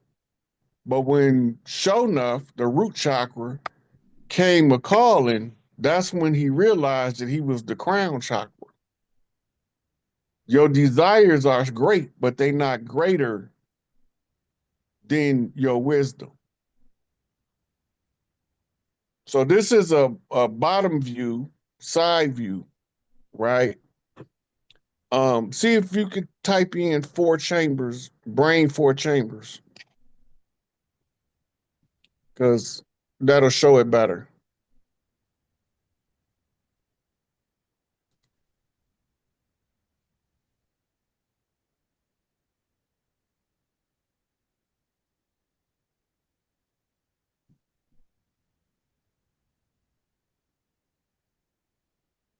You just go to images there, yeah. So which one you want? That's the heart. Also has 4 chambers.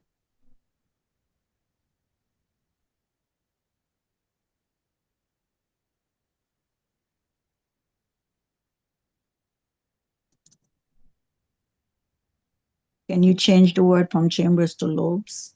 Lobes.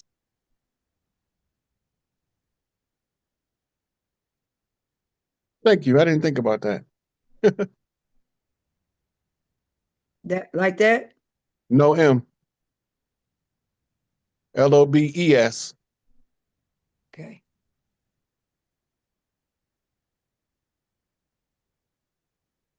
Well, that's showing you the external brain. I'm trying to see the internal. Okay. So go back to maybe the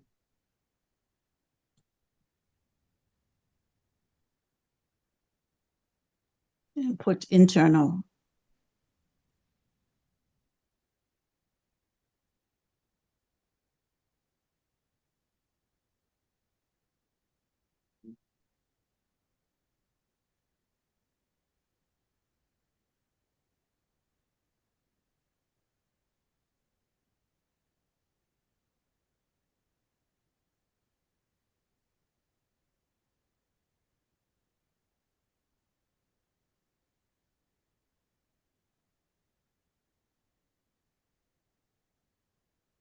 They call them ventricles, Empress.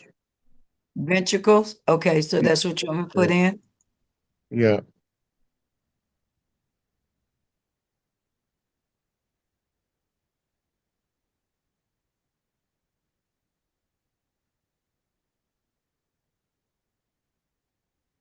Is that the way you spell it? VENTRICLES.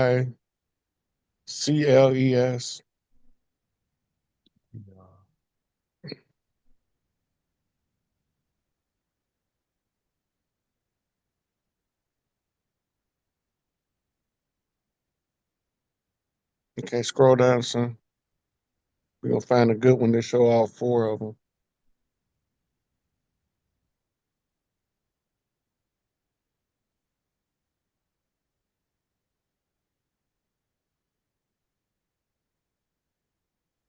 Right here? Oh, that's the heart. Is that the brain? That's brain and the heart side by side. Scroll up 1 line and go to the right. What are ventricles?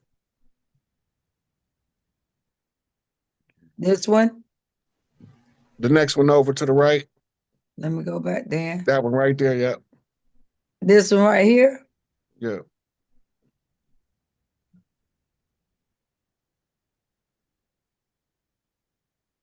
This is going to explain the ventricles.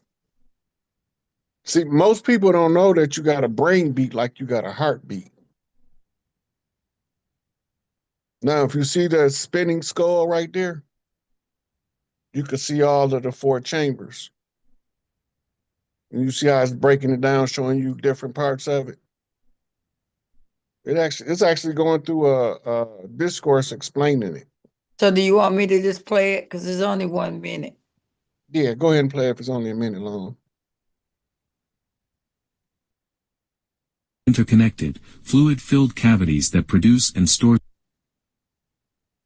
cerebrospinal fluid, cushioning and protecting the brain. Embryologically, the ventricular system is derived from the lumen of the neural tube. It consists of 4 ventricles. 2 lateral ventricles, 1 in each cerebral hemisphere.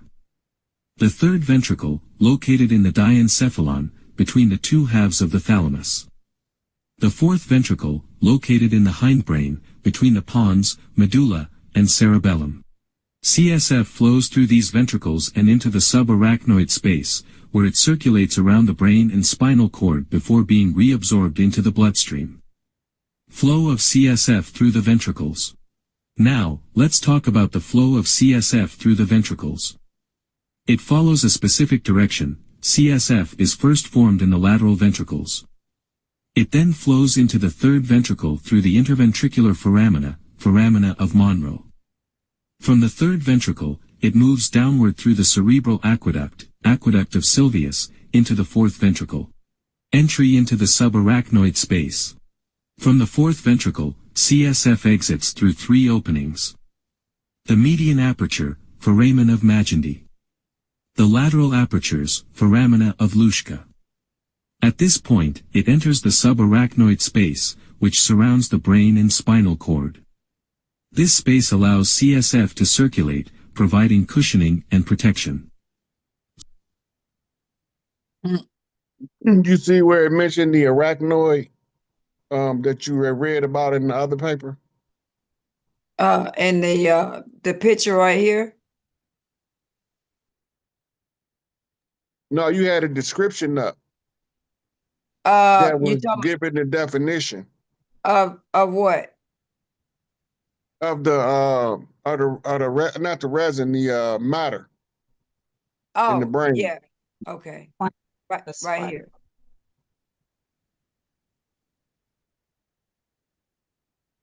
This one. Yeah, you see what it's gonna say, separated by the arachnoid. Yeah. It's talking about the same thing, the same Oh, wow. secretion. Mm.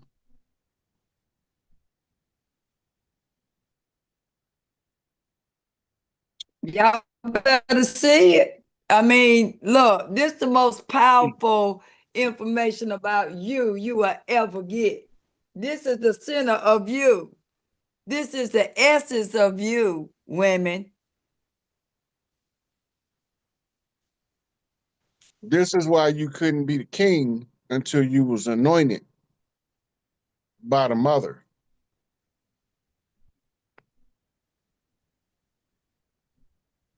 It was a whole ritual ceremony. The anointing of the king. And in Europe, they call it the crowning of the king.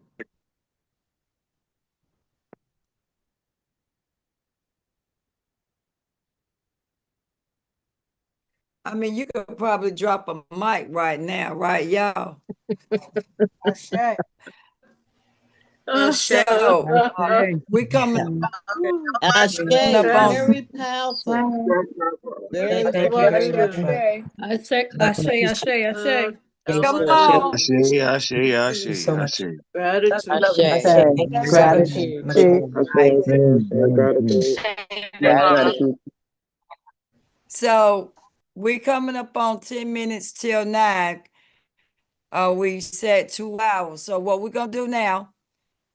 You think this is a good place to open up for any comments and questions now? Sean? Gratitude. Yeah. So, whoa, y'all, listen. If nothing else, you've ever been on any other platform, you getting the juice tonight. You getting what you need from over here, women. We're feeding you your divinity back to you, to give handing it back to you. And so you can understand your power that they don't want you to know. We're showing it to you in real time. So we're going to open up the mics now. Monica and Mama Margaret. And if they have any questions over on the YouTube, please bring them over here so that we can answer them. Okay? So I'm going to let someone monitor the board. Okay, Mama Gilda. Of the night, Chief Rod, I want to direct this to you. We talked about this, and I just want to highlight the information that we learned from history. You said the mater and the mother. So tell us who was really in charge of the European royalty that sent some people to rape and pillage over here in the Americas. Who was behind that invisible hand? Who was the black hand representing? Them was the dirty Moors that got exiled from Europe from eating babies and raping babies. That the women didn't even complain about getting raped. The complaint was about them eating and raping babies. And who sent them? What color was they? They were some Negroes. Thank you. They were That's why I Negro told Indians. you. That's why I told the Caucasian when we went over European, the name European, and I was asking them in their mind what color do they think the Europeans are, and most of them said they were white people. Pale face. And I said, we straightened that out on last week. Then what them European was dark skinned, they looked like me and you. Well, until they came up with the black codes, we was fighting melanated people. When they first initiated the concept of white skin as a hierarchy, we had already been fighting melanated people for 300 years. Right? They came in 1492. We fought them all the way up until what was like 1681 when they came up with white people in law, which was the term that designated the chess pieces. This is how you know they wouldn't come in themselves. They were now sending out patsies, replacements to pretend to be them before they whitewashed the history. They didn't start whitewashing the history until the 1800s. This is why we can go back now and get descriptions from people who was back then telling them who we was and what we looked like. And we didn't look like we was Mongolians from Asia. We didn't look like we were Huns from Asia. We didn't look like we were Chinos. We didn't look like none of that. All that came later. We fought them until they decided to put somebody else up to do their fighting because they couldn't handle it. And they infiltrated our communities in espionage right alongside of propping up an artificial power structure. They finally settled in Switzerland after the Franco-Swiss War, where they determined that they would be off limits to war because they didn't want to be exposed. And then they settled in Switzerland, and they mulatto bastard children that had no royal rights was in charge of the money. Today we call them Khazarians. They came from the Khazarian Empire, where they all converted to the religion that we call Judaism. Right? But they're not heritable right Jews because none of them come from Jewish mothers. They only come from Jewish fathers. So they were barred from heritable rights because they're not really Jewish. The bloodline is passed through the matrilineal line. Who you are is what your mother was, not your father. So mama's baby, daddy's maybe. You know it.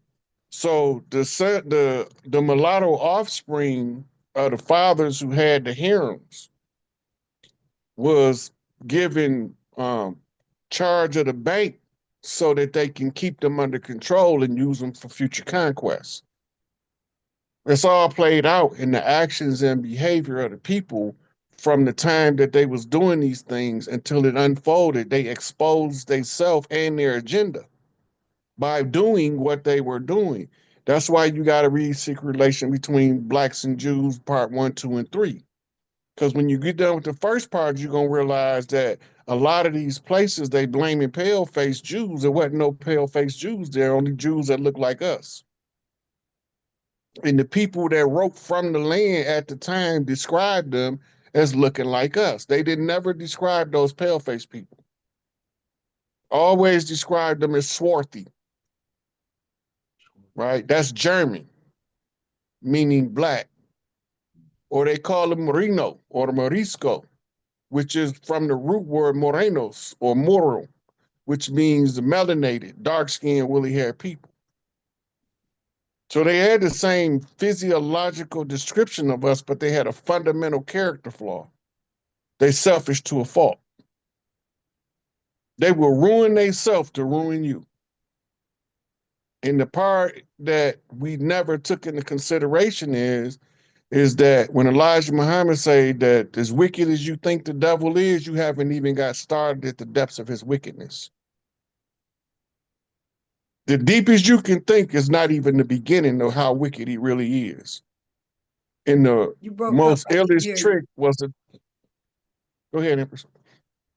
No, you broke up. I didn't hear you.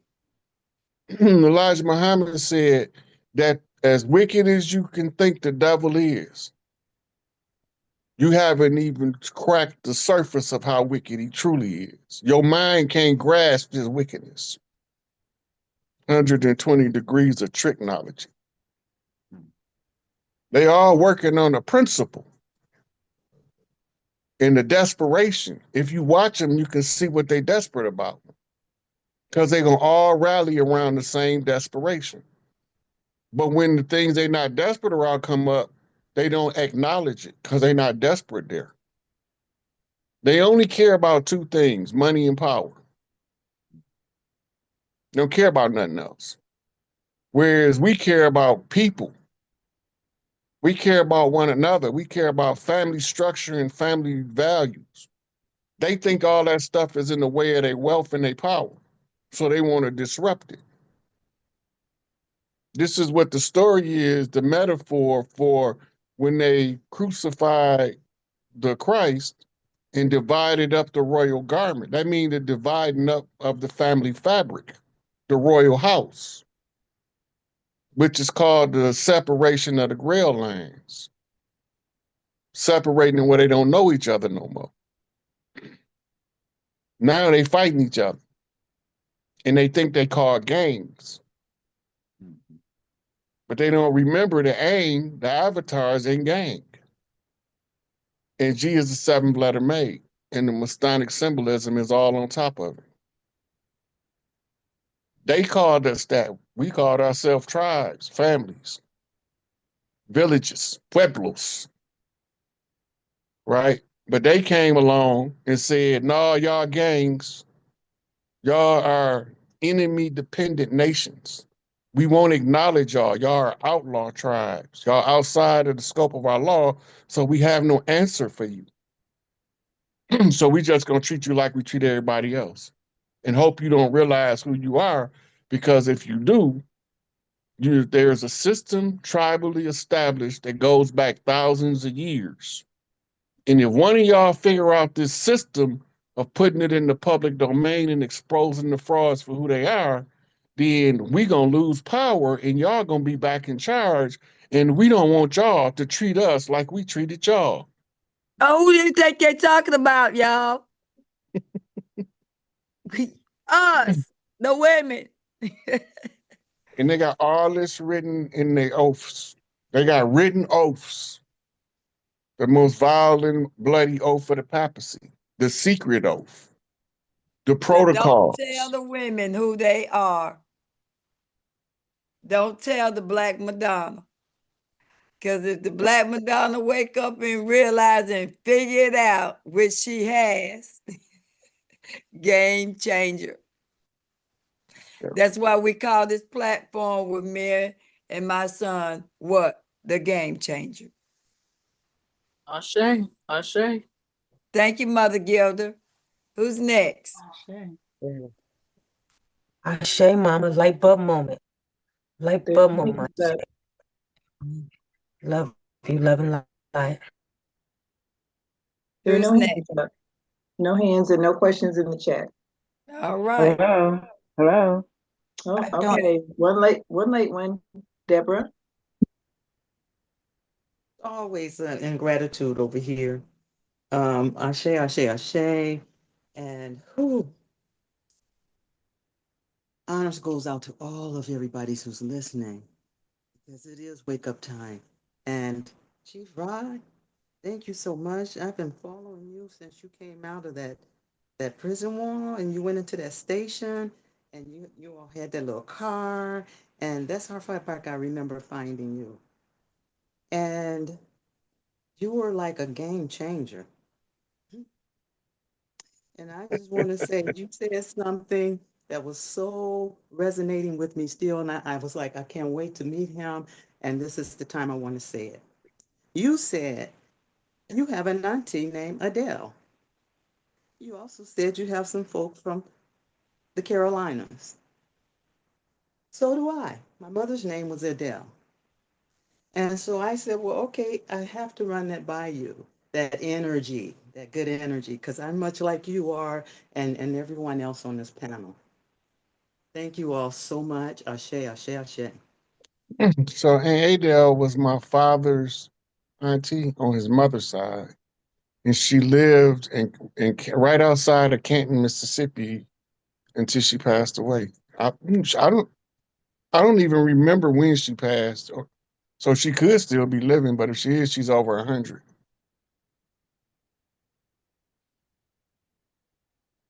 Ingratitude. L.Y. Doodoo. Thank you. All Okay, right. there's one more. Hello. Renee. There's Okay. one more. Okay, Renee. Hello. Can you hear me? Hold on, Miss Hunter. Hold on, baby. Hold on. Okay, because I can't raise my hand. Okay, just stay right there. Go ahead, Renee.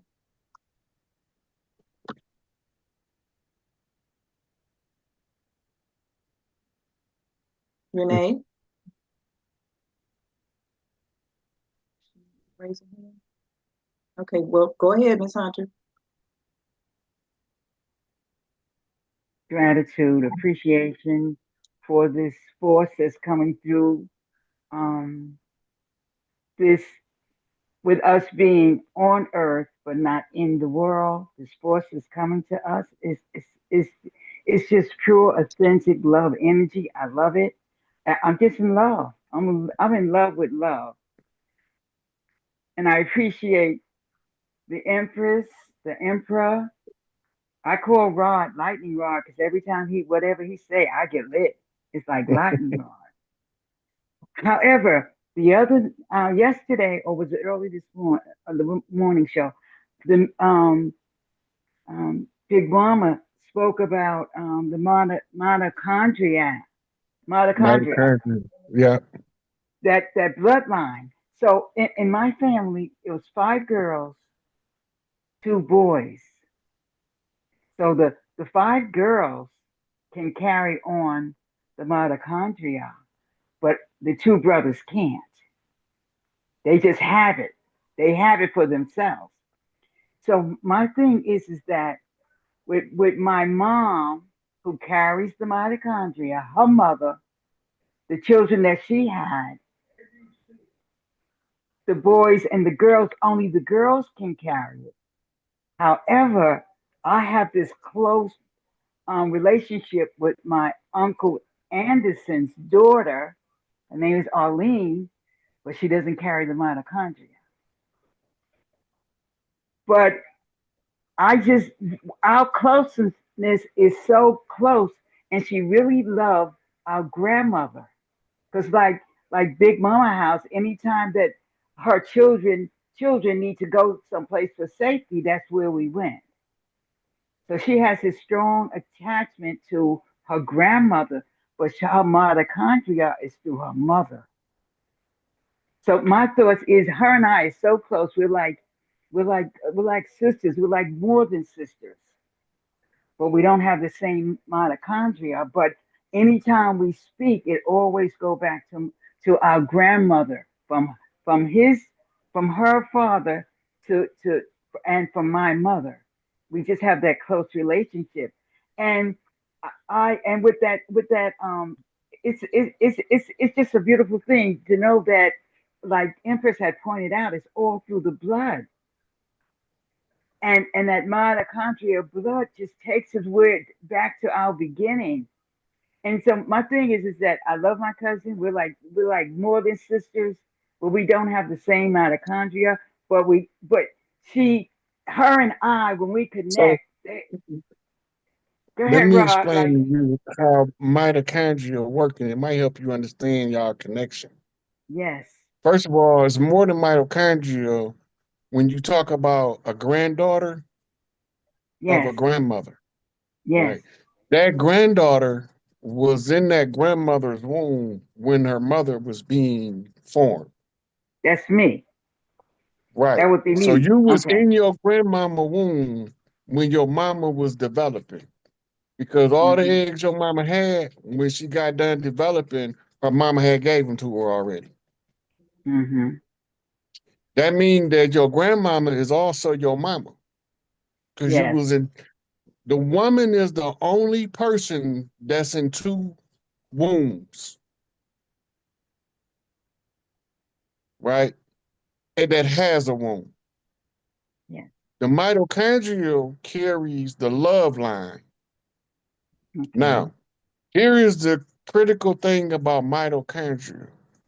When women love each other without a reason, no conditions, they mitochondrial sync. Their menstrual cycle tells them when they're synced. And by being in that frequency, you trapped in the love matrix. Your whole energy is love energy. Mitochondria is the powerhouse of the cell. Everything is powered through an energy that we call love. Mitochondrial, the higher it resonates, meaning when it gets to its maximum potential of output of energy, the body goes into what's called homeostasis, Mhm. which is supreme balance of the body. The man cannot control his mitochondrial because he doesn't have the rights to control it. So his mother has to pass the baton, but he don't know she passing it because the woman that loves the son, frequency of love, can only pass it when it's matched to the unconditional love of the mother. Then she becomes his host, allowing him to breathe on earth when his mother departs. The mother is in charge of the man's mitochondria, even post-mortem, until she finds a suitable mate to match the chakra frequency of the pure love energy that matches her unconditional love. If a woman comes to a man with a condition on whether she love him or not, the mother energy blocks the heart chakra. He cannot genuinely love her because the mother's love becomes his spiritual protection to guard his heart from a rogue woman who has ambitions to destroy him in his heart. Mhm. Right? So she will turn his mitochondrial to minimum, mama will. When his mitochondria is at minimum, his vitality, his masculine vitality becomes depleted to the point of impotence. Mhm. Now, it won't come back on until he find the match that his mama sent him, and then it's going to come back with vengeance. He's going to hit what they call old age puberty. Mhm. When he go through this second puberty that nobody never talks to us about, it's the exact opposite of a woman going through menopause, but now he's Mhm. old. She's just being turned back on. The mitochondrial is highly underrated in the role that it plays in our biochemical communication with one to another. When people get around a good-hearted, open-hearted person, you can be good-hearted and closed-hearted too. Mhm. Mhm. But when they get to a good-hearted and open-hearted person, and they come with conditions, that person can sense them before they get there. Mhm. And that's why I warn them, don't come over here playing them games with Big Mama. You might think that she don't look as smart as she is, but you're going to F around and find out. Mhm. Mhm. Mitochondria is going to turn up. Every Turning, time she yeah. passes the test, she's going to get more energy. More sisters going to be Higher and drawn. higher. And the more sisters be drawn, they sinking mitochondria. That's the takeover. Yes. Pure When love it's energy. sufficient enough mothers, women, especially mothers, because mothers can attain and hold the high love unconditional frequency by being mothers, just like they see their children. They see everything in creation that way, right? And that energy is contagious.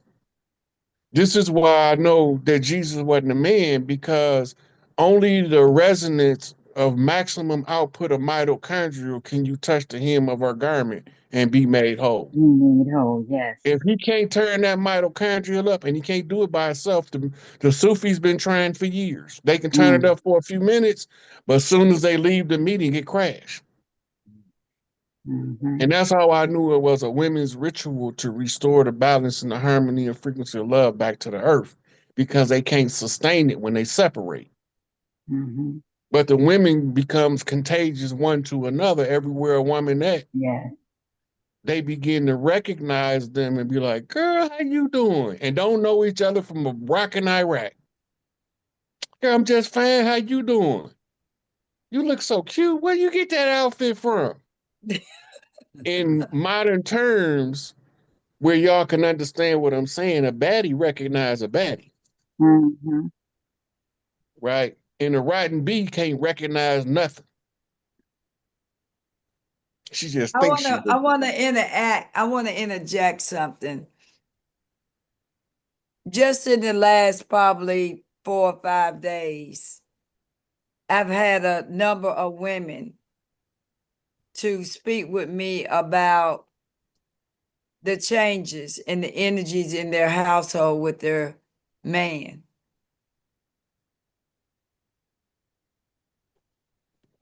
And I had to explain to them that he didn't make the transition, you did. Now stay out from over there and trying to make him wake up. He didn't make the transition, you have to be all right with it. And I told one young lady, is he beating on you? Is he, you know, is he running around on you? Is he a good provider? Is he, you know, respectful of you? And all of them said yes. They got good men. I said, leave them alone. They done. They like to watch, they stayed in front of the TV, they went to work, and they bring home that paycheck to make sure that you got a roof over your head. And if he lucky enough to still can make love to you, then all whoop-de-doo. But if he can't, be all right with it, because he is what he is now. You have changed. Mind your mind and your business. Don't be tearing up your home, looking at him with your neck. Yeah, he ain't, you ain't. You see how he is? Why you can't? None of that. You woke. Leave him alone, y'all. He done. I got something to add to what you're saying. Okay. If she understood the power of raising her own mitochondrial energy on him, right? She would focus on that, because that's the love that everybody been looking for. But everybody keep trying to turn the woman down. You can't turn down greatness. You got to let it flourish. Tap into your mitochondrial love energy, and I guarantee you that man gonna do like a transformer right in front of your face and be a whole different dude, because the frequency of the masculine in the presence of high mitochondrial output is we on post automatic. We on security automatic. What you need automatic. You don't have to ask. What where he at? What'd he say? We gonna fix this problem right now. You go on in there and take care of them babies. I got this out here. That's his mentality. You go in there and take care of them babies. I'm gonna take care of these suckers in the street. As long as you can take care of the babies, I can handle this, but I can't handle this if I have to micromanage you taking care of the babies. It's too much. But if you can play your role and I can play my role, then when I get done taking care of these out in the street, we a team. Everybody talk about 50-50 relationships. I don't know what that is. It's 100. We both all in it or we both ain't in it. That's right. If we can't go all in, I'm not going half. I'm not going halfway with somebody I can't go all the way with. I'll see you at the finish line. If I can't go all the way with you, I'll see you at the finish line. I'm going to play my part. I don't care if you play yours or not. I'll just wait for you at the finish line because I'm not going to lose. I'm going to tell the truth and shame the devil. I thank you both. You both hit the nail on the head. I appreciate you. Much love. Much love. Thank you, Thank you, Miss sweetie. Sandra. All right, the next person, she can't raise her hand, so I'm gonna spell her name so I don't butcher it. It's spelled, looks like an L-D-I-O-P. Yes. Okay. My question, I wanted to know what is the metaphysical meaning of both the Dura Mater and the Pia Mater. I know Dura Mater means tough mother and Pia Mater means delicate mother. So what is the metaphysical meaning behind that? It's showing you the two hands of the mother that rears the child, right? A mild disciplinary hand, right? And a soft guiding hand. Your metaphysical comparisons. So anytime you're looking at something that's talking about the mother, you translate it by understanding the relation of the mother to the child. Anytime you're trying to translate something about the father, you try to translate it, how is the father related to the mother as she takes care of the child. All of them have to be in the equation. But when you talk about the mother, you can translate it by her directly interacting with the child because the mother taught the father how to be a man by using his father as an example. Right? So those are just guidelines to make it easier to see what you're looking at. Everywhere you look is something related to the mother influencing the child. Everywhere you look.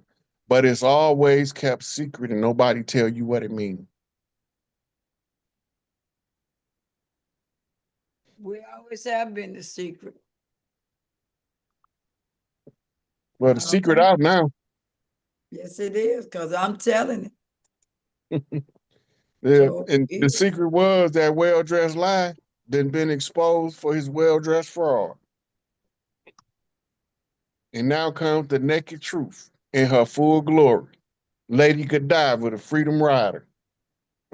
And she didn't care if the whole world knew. That's right. All right. Leanna? Hey, look, first you had Lady Godiva, you know what they replaced her with, don't you? They're always replacing a woman somewhere. The man with the bull? Paul Revere. Okay. Damn. Lady Godiva was a freedom rider, but Paul Revere was running around talking about the British is coming.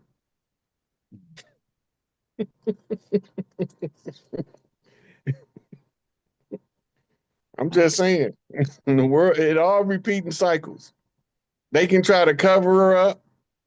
They can dress her up how they want to, try to conceal it. I'm always find Big Mama. I don't care what era I'm in. I don't care how many people tell me she over there when I know she ain't. I know where she at. And I know I got Big Mamas from my father's side and Big Mamas from my mother's side. And then I know I got Big Mamas from Big Mama upstairs. And I know how to find them all. I can show you all of them in pictures. Aunties, godmothers, I know them all. I had 7 godmamas named Mary.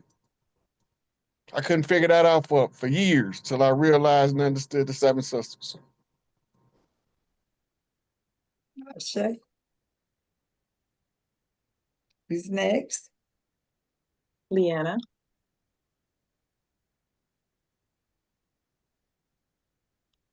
You have to unmute. Me? Can I go now? Yes, Can ma'am. y'all hear me? No, it's Leanna. Then you, Oh, sorry. Okay, sorry. Miss Leanna. Yes. Good peace and light and love to you, Empress, and you, Emperor. I bow to you both. I am so amazed as I've thought about, and I just ran across you. I heard your son, Rod Hayes, speak of you. Him, I ran into, never got to talk to him. Try, never. But as I thought about my journey, how I finally ran into you, I was like, my God, I had to go through all of that.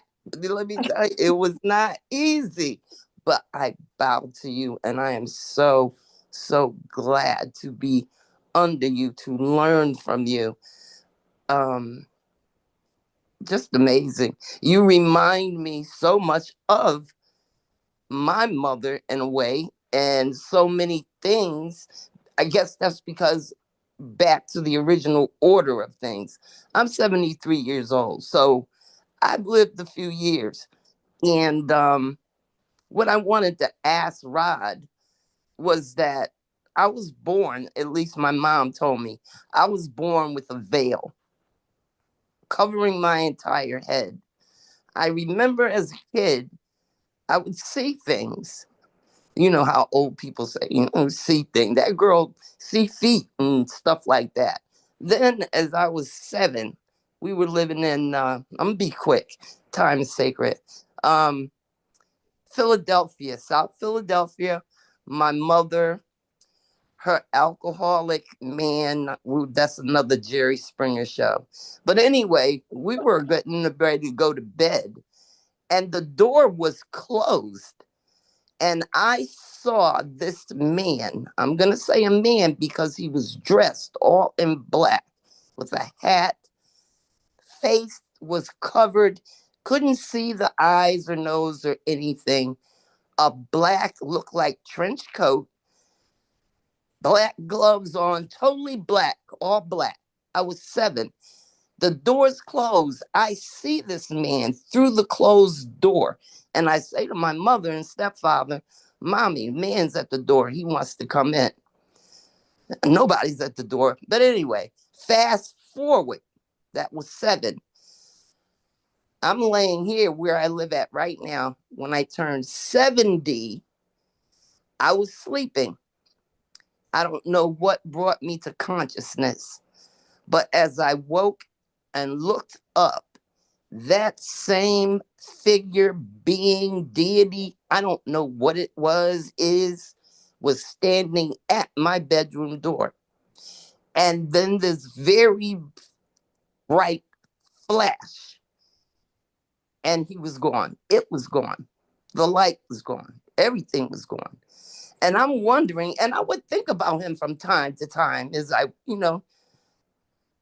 why or what. I was 7. I'm 70 now. What is it that you want? I mean, the veil that I was born with, I was born at home in Baltimore, Maryland. My mother let the midwife take it. And I was always told, well, she told me, there's certain things that you were supposed to do with it. And, it's just been for me. At the time we was born, she didn't know what to do with it. You know what? My mother had a 3rd grade education. At the time, I believe they were sharecropping.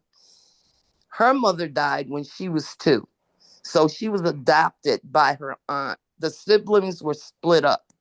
There was her, my aunt, and her brother, my uncle, and they're all deceased now. But she had half sisters. I did get to see pictures of these two half sisters that my mom used to tell me about that looked white, had that long Indian hair. You know what I'm saying? Yeah. So, and I know that and when people start, and just it's just weird how things started to start coming to me. You know, I feel I'm intuitive. I'm an empath. I can feel. When your birthday? October 16th. Libra. Yep. Okay, now a couple of things about what you said that's strong in our culture. The veil on the face, your psychic abilities are open at birth. Now, most of the time when you being Christianized, they try to make you think you crazy or make you stop telling people what you see spiritually because they don't want you exposing the fraud. The other thing that's prominent in our culture is the man in the black hat and the black suit. Yeah, what is that? I mean, let's have it out because I'm tired. We know Somebody's playing him. my life. With different parts of the land, he got different names. We know him as Baron Samedi, which means Baron of Saturday. Baron LaCroix, which means the Baron of the Cross. We also know him as Legba. We also know him as Chief Zolo. He is what you call an opener of the way. And the only way you can see him unsolicited is, as you brought up, that 7 and the 70. His number is 7. Okay. Right? And he's coming to let you know he's opening something up for you, but he can't tell you what it is. You have to perceive with your higher senses what's opening up for you. But he make his presence known so you know you protect it. In Kemet, he's known as Anubis, the god of the dead. But it don't mean dead like people say. Because we don't die. We multiply. Yeah. So what his job is the ones he protect, he make his presence known. The ones that somebody say, oh dear Lord, Big Mama, send somebody to protect my baby, and you got spiritual rank and you one of his, he was a real person in years gone by. And if you from the bloodline of his direct descendancy, he'll show up. Yeah. If you're scared, if you have a lot of fear in you, he will only show up on special occasions when he have to show you something. Because he don't want you to be in a state of fear. Right? Most people be in a state of fear because they've been taught by the church that, oh, that's the goddamn devil, and let the Lord come in and wipe down the devil and strike him down, wasting. And they looking at you like, I'm your doggone great-great-grandfather. What is you talking about? Well, the weird thing is that I'm thinking this must be some evil, okay? That's church indoctrination. Yeah, the way my older programming is deep, let me tell you, like I said, I'm 73 and I'm still breaking out of this stuff. But it's like the way my life has been, it's like something has been almost like it's been orchestrated at certain times for obstacles, challenges. I get to a certain level and all of this chaos. I mean, and just the chaos, and it's like, okay, I mean, I'm accountable and I'm a woman enough to accept my part. If I make a mistake, if I do something that, causes me consequences, I deal with that. But these doctors, God, I hate them. I'm sorry. I know we're about love, but them, oh my God. Oh my God. Let me tell you, they diagnosed me with cancer twice. Was not cancer either time. I'm a medical professional. Yale New Haven Hospital trained me. I was a scrub nurse for 10 years at Yale. My entire career has been medicine. Right now, I'm a certified phlebotomist, and I know that the blood is life. And that is one of my goals, to open up my own lab to do good, because a lot of Okay, people I want to point some. Hmm? I want to point something out based on what you just said. As a medical professional, if you give radiation or chemotherapy to a person that doesn't have cancer, what will happen? Oh my God, I almost died. And they gave me a year of immunotherapy and never hydrated me once. Okay, but look at this from the perspective of medicine objectively. Knowing what you know as a practitioner. That's why I'm Right. still alive. All right, now, knowing what you know as a professional in the field of medicine, and knowing what you know being diagnosed, if you put a healthy person through chemotherapy, or if you put a healthy person through radiation therapy, what do they tell you the side effects are? You lose your hair. You well, I know what happened with me and the people that I have taken care of. I went and had all my hair cut off. Because the nausea and all of that stuff, I didn't have that. I didn't have the nausea. I had none of that. I asked them to hydrate me. They would not hydrate me because time is money. Because I wouldn't take a port. I take care of people. I know what those ports do. Medically, they do nothing for you. They are strictly convenience for them.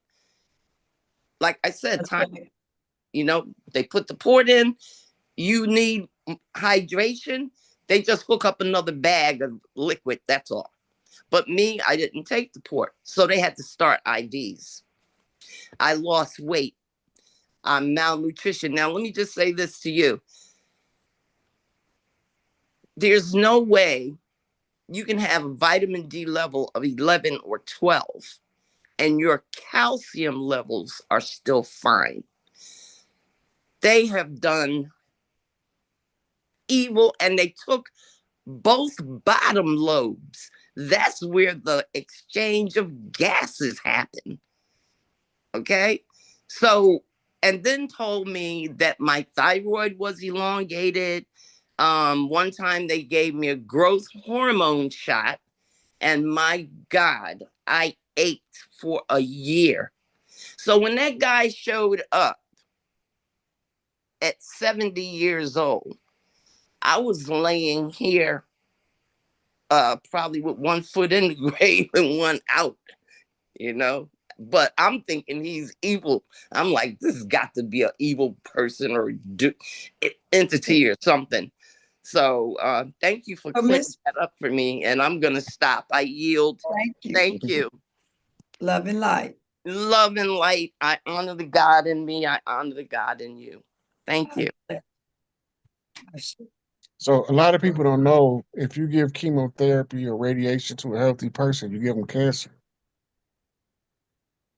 All the oncologists tell you that if you're healthy, they don't want you to go in the room what the person is getting radiation, because they say the radiation poison caused you to develop cancer. Right. So why is they giving it to a cancer patient? Let alone a healthy individual. You muted, sweetie. Okay.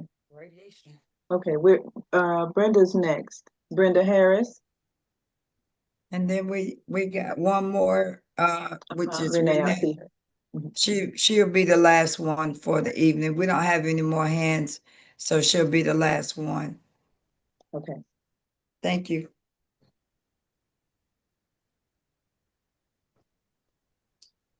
Miss Brenda, Miss you have the Brenda? floor. So I'm sorry. I apologize. My question to you is, does the patriarch create their reality with the resin by printing documents and books, or is there another way our resin is used to That create their plus, reality? that Uh-huh. plus, that Uh-huh. plus, that plus Plus means what what? you said plus other means while we living in our bodies and they capture our mind. That's what we're talking about here. That they use us, Capture our minds. our minds, to create their reality because we thinking that we living in the real and we not. And we living of somebody else's reality that we have created for them, for us, for them to live in, and they need us to create it for them because they don't have the ability to do it. They don't have the kryptonite. So that resin is actually within our mind that they are manipulating by There you go. And this showing is that's us. correct. Okay. All right. And Thank you very much.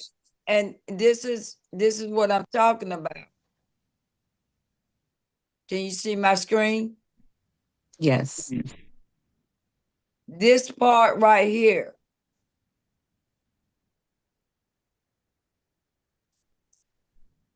That resin is up in here.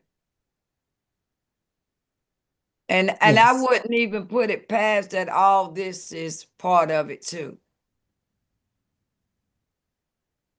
But that's your God. See, that's where your creative forces is that your God within you is right here. And they're stealing it out of there. You know that cap right there where that hand is. Right They're there. actually extracting it for the ink. Yeah, they're extracting it for the ink. And while you're living, they're using it, using you, the conductor, because it said that. Give me 1 second here.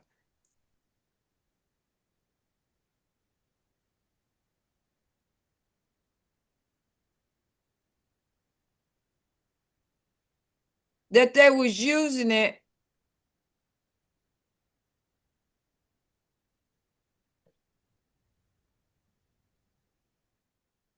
They was using this in the Xerox machine in the inks. Why do you think they so into black ink and publishing? Because when they write something and you read it, it becomes your reality because you believe that what's jumping off that ink is real. You thought the IRS was real. You thought the president of the United States. By the way, when you thought about the president of the United States sitting up in the Oval Office, did you ever think for 1 minute what the Oval Office was about? Never. Never until you mentioned it. Now that I mentioned it, what do you think they were really talking about? It was the yoni. There was administering the yoni. They sitting in there. And when they take all this black, that's why they into ink. They do it. The world, they created the world using us. Y'all. They had to have us because we had the kryptonite, which was this.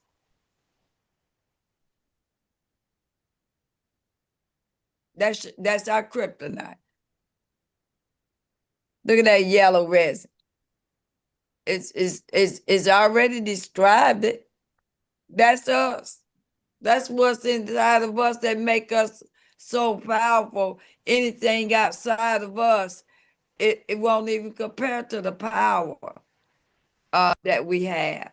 You feel Gratitude, me? Empress. I appreciate the explanation. Gratitude, love and light. There's Love and also another way they harness it. When the resin evaporates through what we call low vibrational emotions, can't use it. And with the evaporating resin becomes what's called loosh, unused spiritual energy that you gave away for free. when you up in them church shouting to Jesus, and you're Oh falling no, they hard paid to get out. that away, Big Mama. They paid to get that away. No, that's right. Y'all They better pay, they know. pay with donations and tithes to give their own energy to somebody who don't know nothing Oh, about what they talking about. that's the nothingness. How about if she is the church and she go inside the building thinking she going to church when she is the church and become a member of a lesser church than her and worshiping a lesser God than what she is because she don't know she God that they're talking about because they blocked her with using Jesus in the front with him on the cross with the light behind his back symbolizing your light that they're using in the Xerox machine. And the cross. That's right. Y'all think about it. You've been up in them churches shouting, creating a reality while it's creating your hell.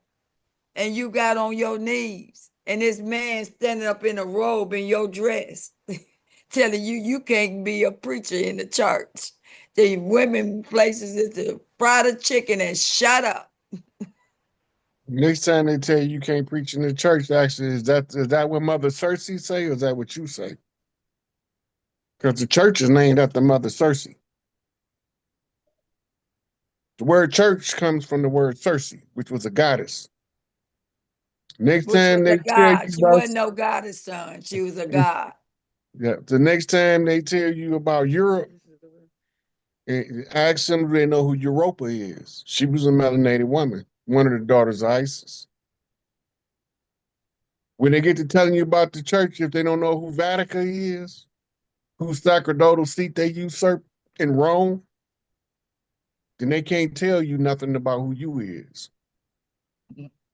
Right? And I can keep going from different parts of the world, different daughters of ISIS that became prominent women figures in their community, but they was all either demonized and villainized, or they was turned into some type of a harlot so that they can defame and disgrace their name. And then they made all the men look like they was champions, great men, swordsmen, good wrestlers. And every time they come out in the priest uniform, it look like a dress. Why they gotta keep dressing up like women in order to get you to believe in God? I don't know. That's their Because thing. they want us to believe in their God and not see ourselves as gods.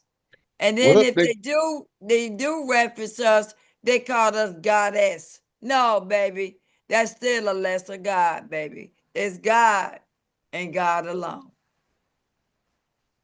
and to add complications to their whole storyline is they tell us about their God, and then they tell us the Hail Mary prayer to say, Hail Mary, Mother of God. What'd that make her? Creator God over the ruler gods. And if you don't put the mother on the rightful seat, the son can't take his place either. Because if his mama ain't in her rightful place, he got to fix it so he can get in his rightful place. Right? So next time they come trying to tell you something about the man, a man God, right? Ask them what happened to all the women gods that was here first. Because the oldest God on earth that we know about that's written is called Ta-Earth. And she sits somewhere that looks something like this. Matter of fact, I can one up you. Let me go over here, show you. Oh, I can't do it while I'm on. What you need? I was gonna change my background to show them. I'm gonna send you Tawaret, Empress. Okay. And do you want me, you gonna send in my email? Where you want to email or text? Email. 1 second. And while you're pulling up, Renee, you want to go ahead and ask your question since you're the last. And when I pull this up, we're gonna get ready. Y'all need to go run and get your shades. Women, we gotta get it. We gotta get some more women in the station wagon today. Where Kenya at? Kenya, is she on tonight? I think she's on TikTok or either YouTube.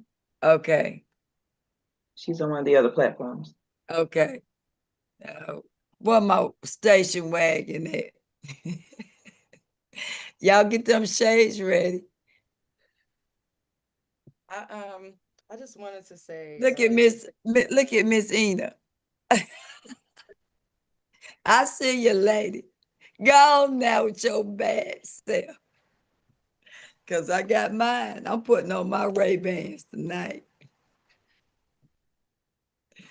Let me know when you send it, son. Go ahead, Renee.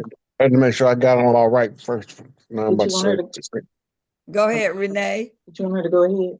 Yes, I want her to go ahead. Quit messing Okay. around, lady, and ask your sorry. I was question. waiting for you to stop talking. I'm sorry. I just wanted to say thank you and that I learned so much here today. More than I've learned in probably my whole life. And I just wanted to say that everybody who has spoken has reminded me of is like one of my relatives, like truly my relatives. From the woman who talked before me. I'm sorry, I didn't get her name, but she was talking about the dark black man. And when I was younger, I had the same situation happen to me, and I used to always say to my dad, "Don't let the big black man get me."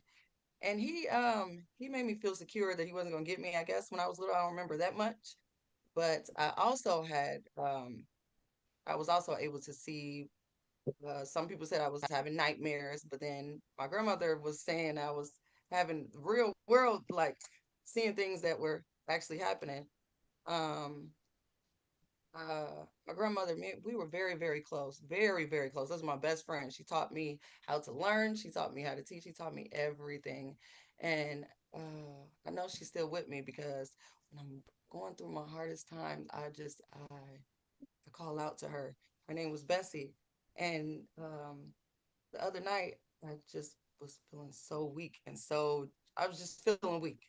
And I just laid there and I cried and I called out for my tribe and I called out for my grandmother. And here I am today with you guys.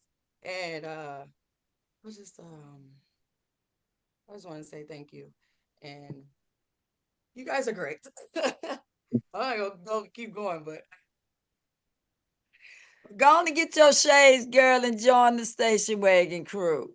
I ain't got nothing Go on to and say. get in mama's car. We got room for you, sweetheart. And Oh you my young. goodness. We want you young so y'all can bring them babies on in. And And motherhood is the best work on this planet. I'm about to be a grandmother and I'm nervous because oh man. I don't know. Oh, you look so young, grandmother. I'm 34. I'm like to be a grandmother. Wow. I don't know. It's been a really emotional. Oh, my son is having a son, and he's my only son, and he's having a son. It's been really. It's inexplainable because I can't grasp how I feel. It's like over. It's overpowering. It's just overboard. It's just I just I don't feel scared. I don't feel fearful. I feel Pressure. I feel maybe it's over loved. I know you can't over love, but I think it's just a lot of love. I'm just like, my human body can't consume it. And so it's just like starting to blast out of me in weird ways. So I'm trying to like control it and still be normal. Well, not normal, forget that. And I was still sure be finna ask you what normal was. no, I don't know. I don't know. I don't even I'm trying to I redefine ain't words never out here. experienced. I ain't I'm just never trying to experienced redefine normal. words. I'm like, let's make up some new words now because these words ain't making no sense. No disrespect, but those were yeah. But yeah, I'm just happy to be here and express what's going on. And Well, Elon Musk said it. congratulations. Wait, Elon Musk, he's so crazy. He gonna say, let's just hope the divine feminine don't take over. And I was watching this, I said, this man crazy. And I'm like, why he keep saying that and keep saying that? And this is because that's what's happening. He's really was serious. So Yeah, because wow. he is smart. He got everything he know from us. I Believe me, know. baby. I know. He said they're gonna stink us. And he Sure is. Okay, now this is Tawaret, right? Now that symbol that she's leaning on, that she's holding in her right hand, is called the Sa. The Sa is the symbol of the birth priestesses, right? I can't see it well enough to read it, Empress, so you're gonna have to probably blow it up and scroll down as we read it, so they'll know. But it says right here, Tawaret symbolizes childbirth and fertility. She assisted women in the process of childbirth by keeping away evil spirits and protecting the mother. Let's go to the next paragraph. You have to scroll down.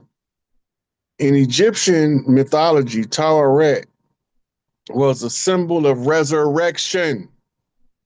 Know what I'm telling you? She was this be for your Jesus story, your Mithra story, your Krishna story. She was the symbol for resurrection.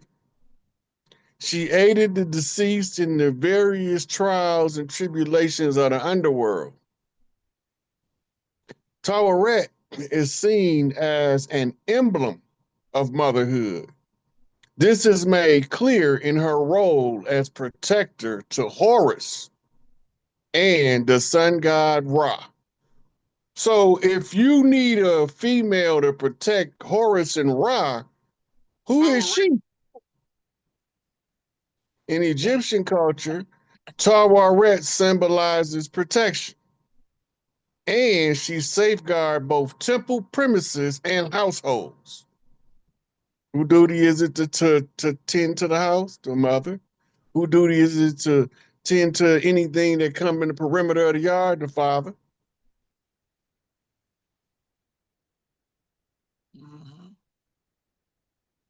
Okay, we got another picture of her. Okay. Then we're gonna show you where she live at.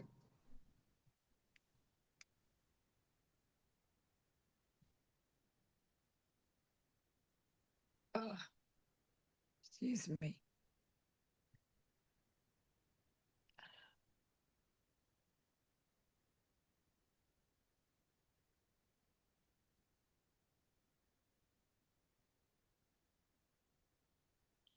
Now notice she have an alligator spine. That means she's a upright, according to what it means.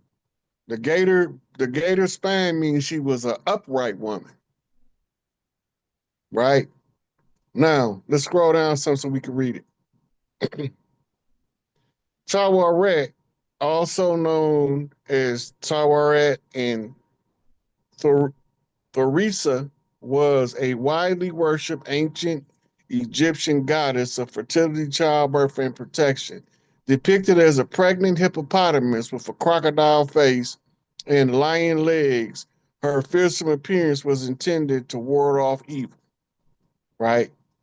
Now, let's go to the last picture so we can show them why we call her prime creator and where she live at.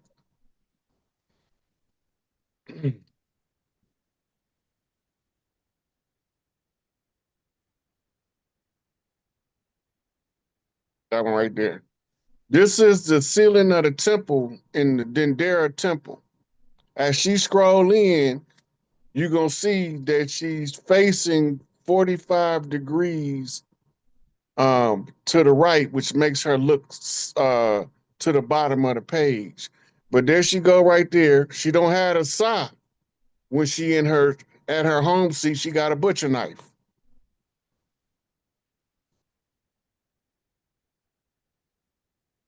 So when we go to put everything back together, if you don't know where Big Mama seat at, you can't fix it.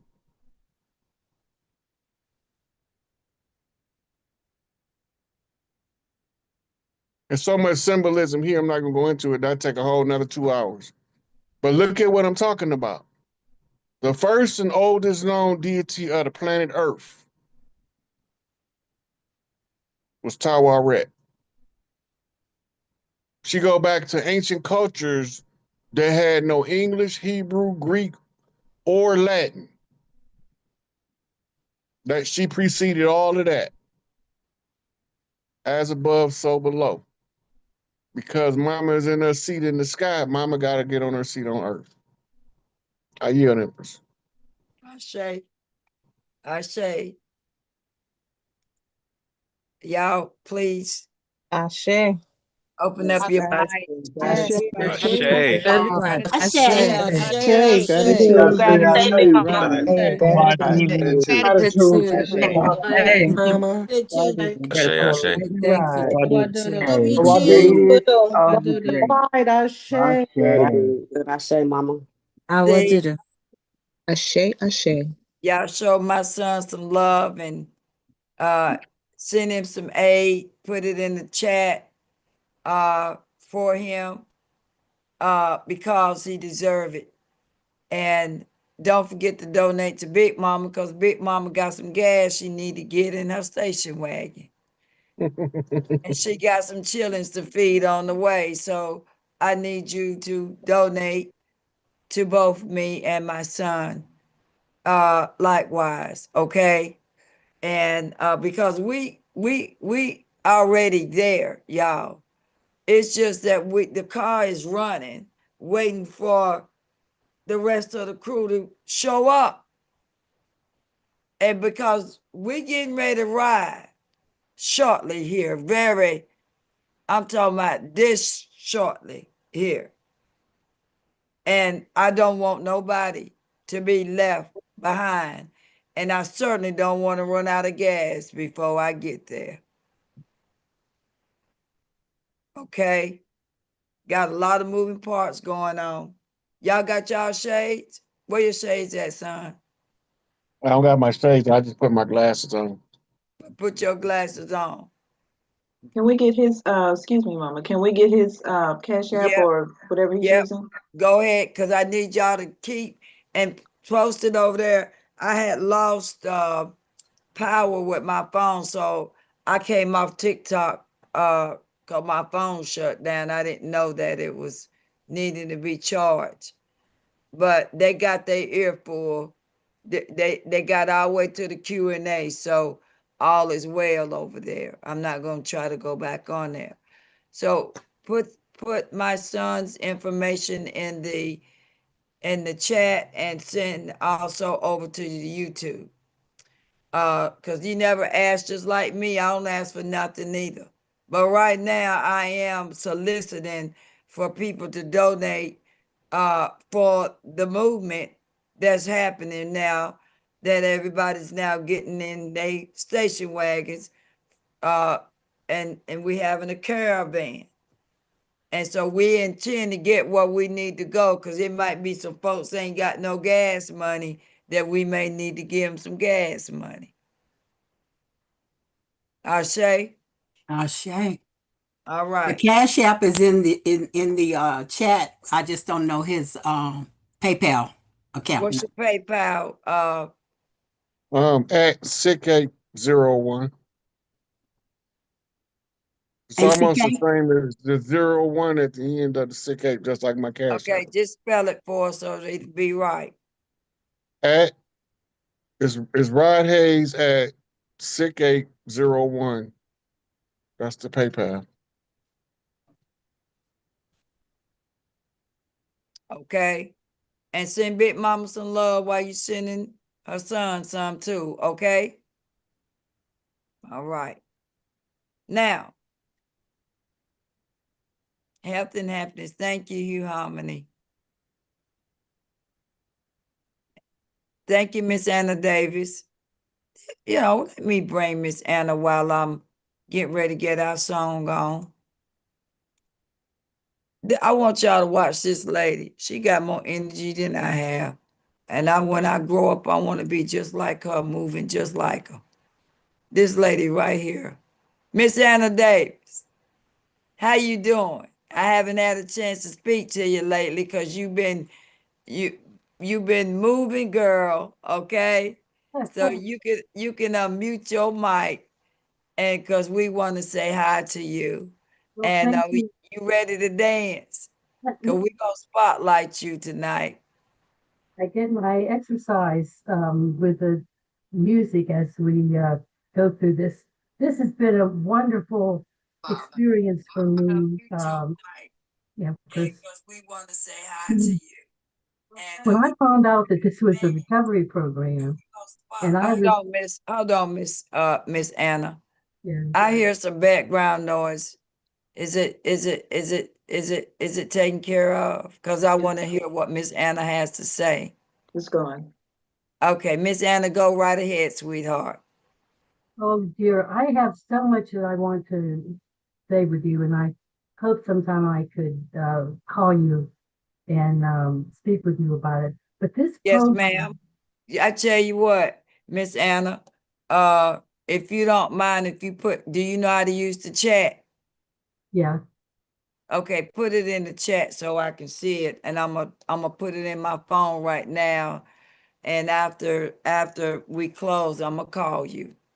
Okay. You want me to put it in now? Yes, ma'am. I want you to put it in now because we're gonna dance after that. Okay. I want everybody to see her on the American Bandstand. And we're talking about my text, right? Number. We're talking about whatever number you want me to call you on. If you put it in the chat, I got my phone in my hand right now, and so I'm gonna put it in there. I see it. Now, when you see my number pop up, you'll know it's me. All right?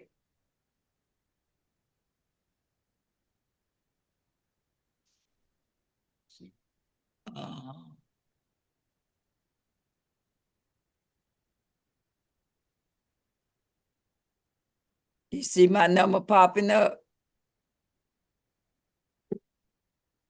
Selby, North Carolina. That's it. So I'm gonna hang up. And you know that's me gonna call you back in a little bit, but we're gonna party first, okay? Okay. Thank you very All right. much. This is All right. good class. Thank you. Thank you. Thank you. You're welcome. All right, here we go, y'all.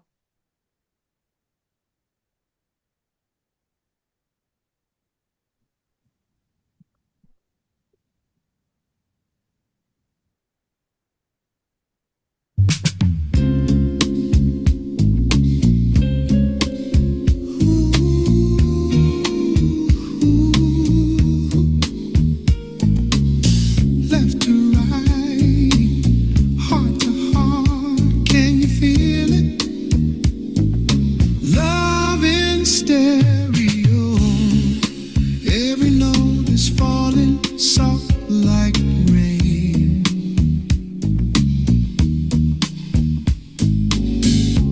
Your touch repeats, I hear it call my name.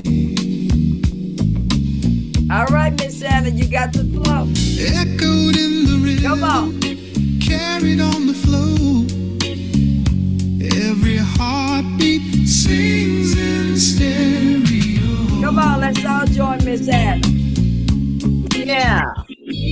Put your glasses on, Miss Anna. Let the sound surround. Every whisper lifting off the ground.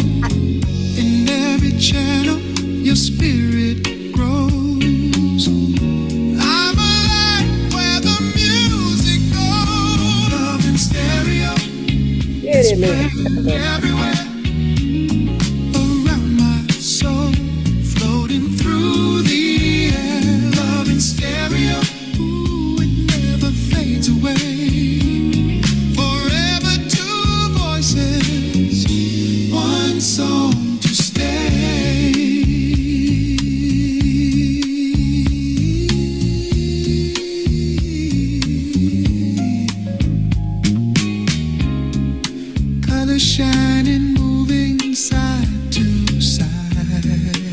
They loving on you, Miss Anna.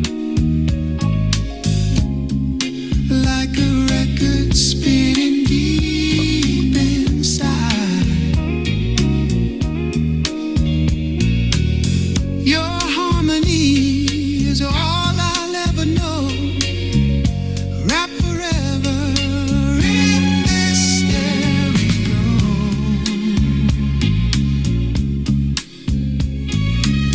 Highs and lows, the melodies divine.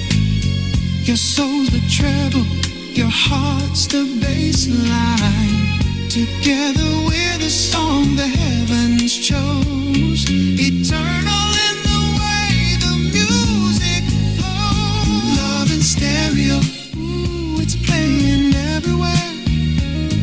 Around my soul, floating through the air. Love in stereo, ooh, it never fades away. Forever two voices, one song to stay. Love in stereo. Stereo. Here and now. Left and right, night and day. Love in stereo, forever we'll play.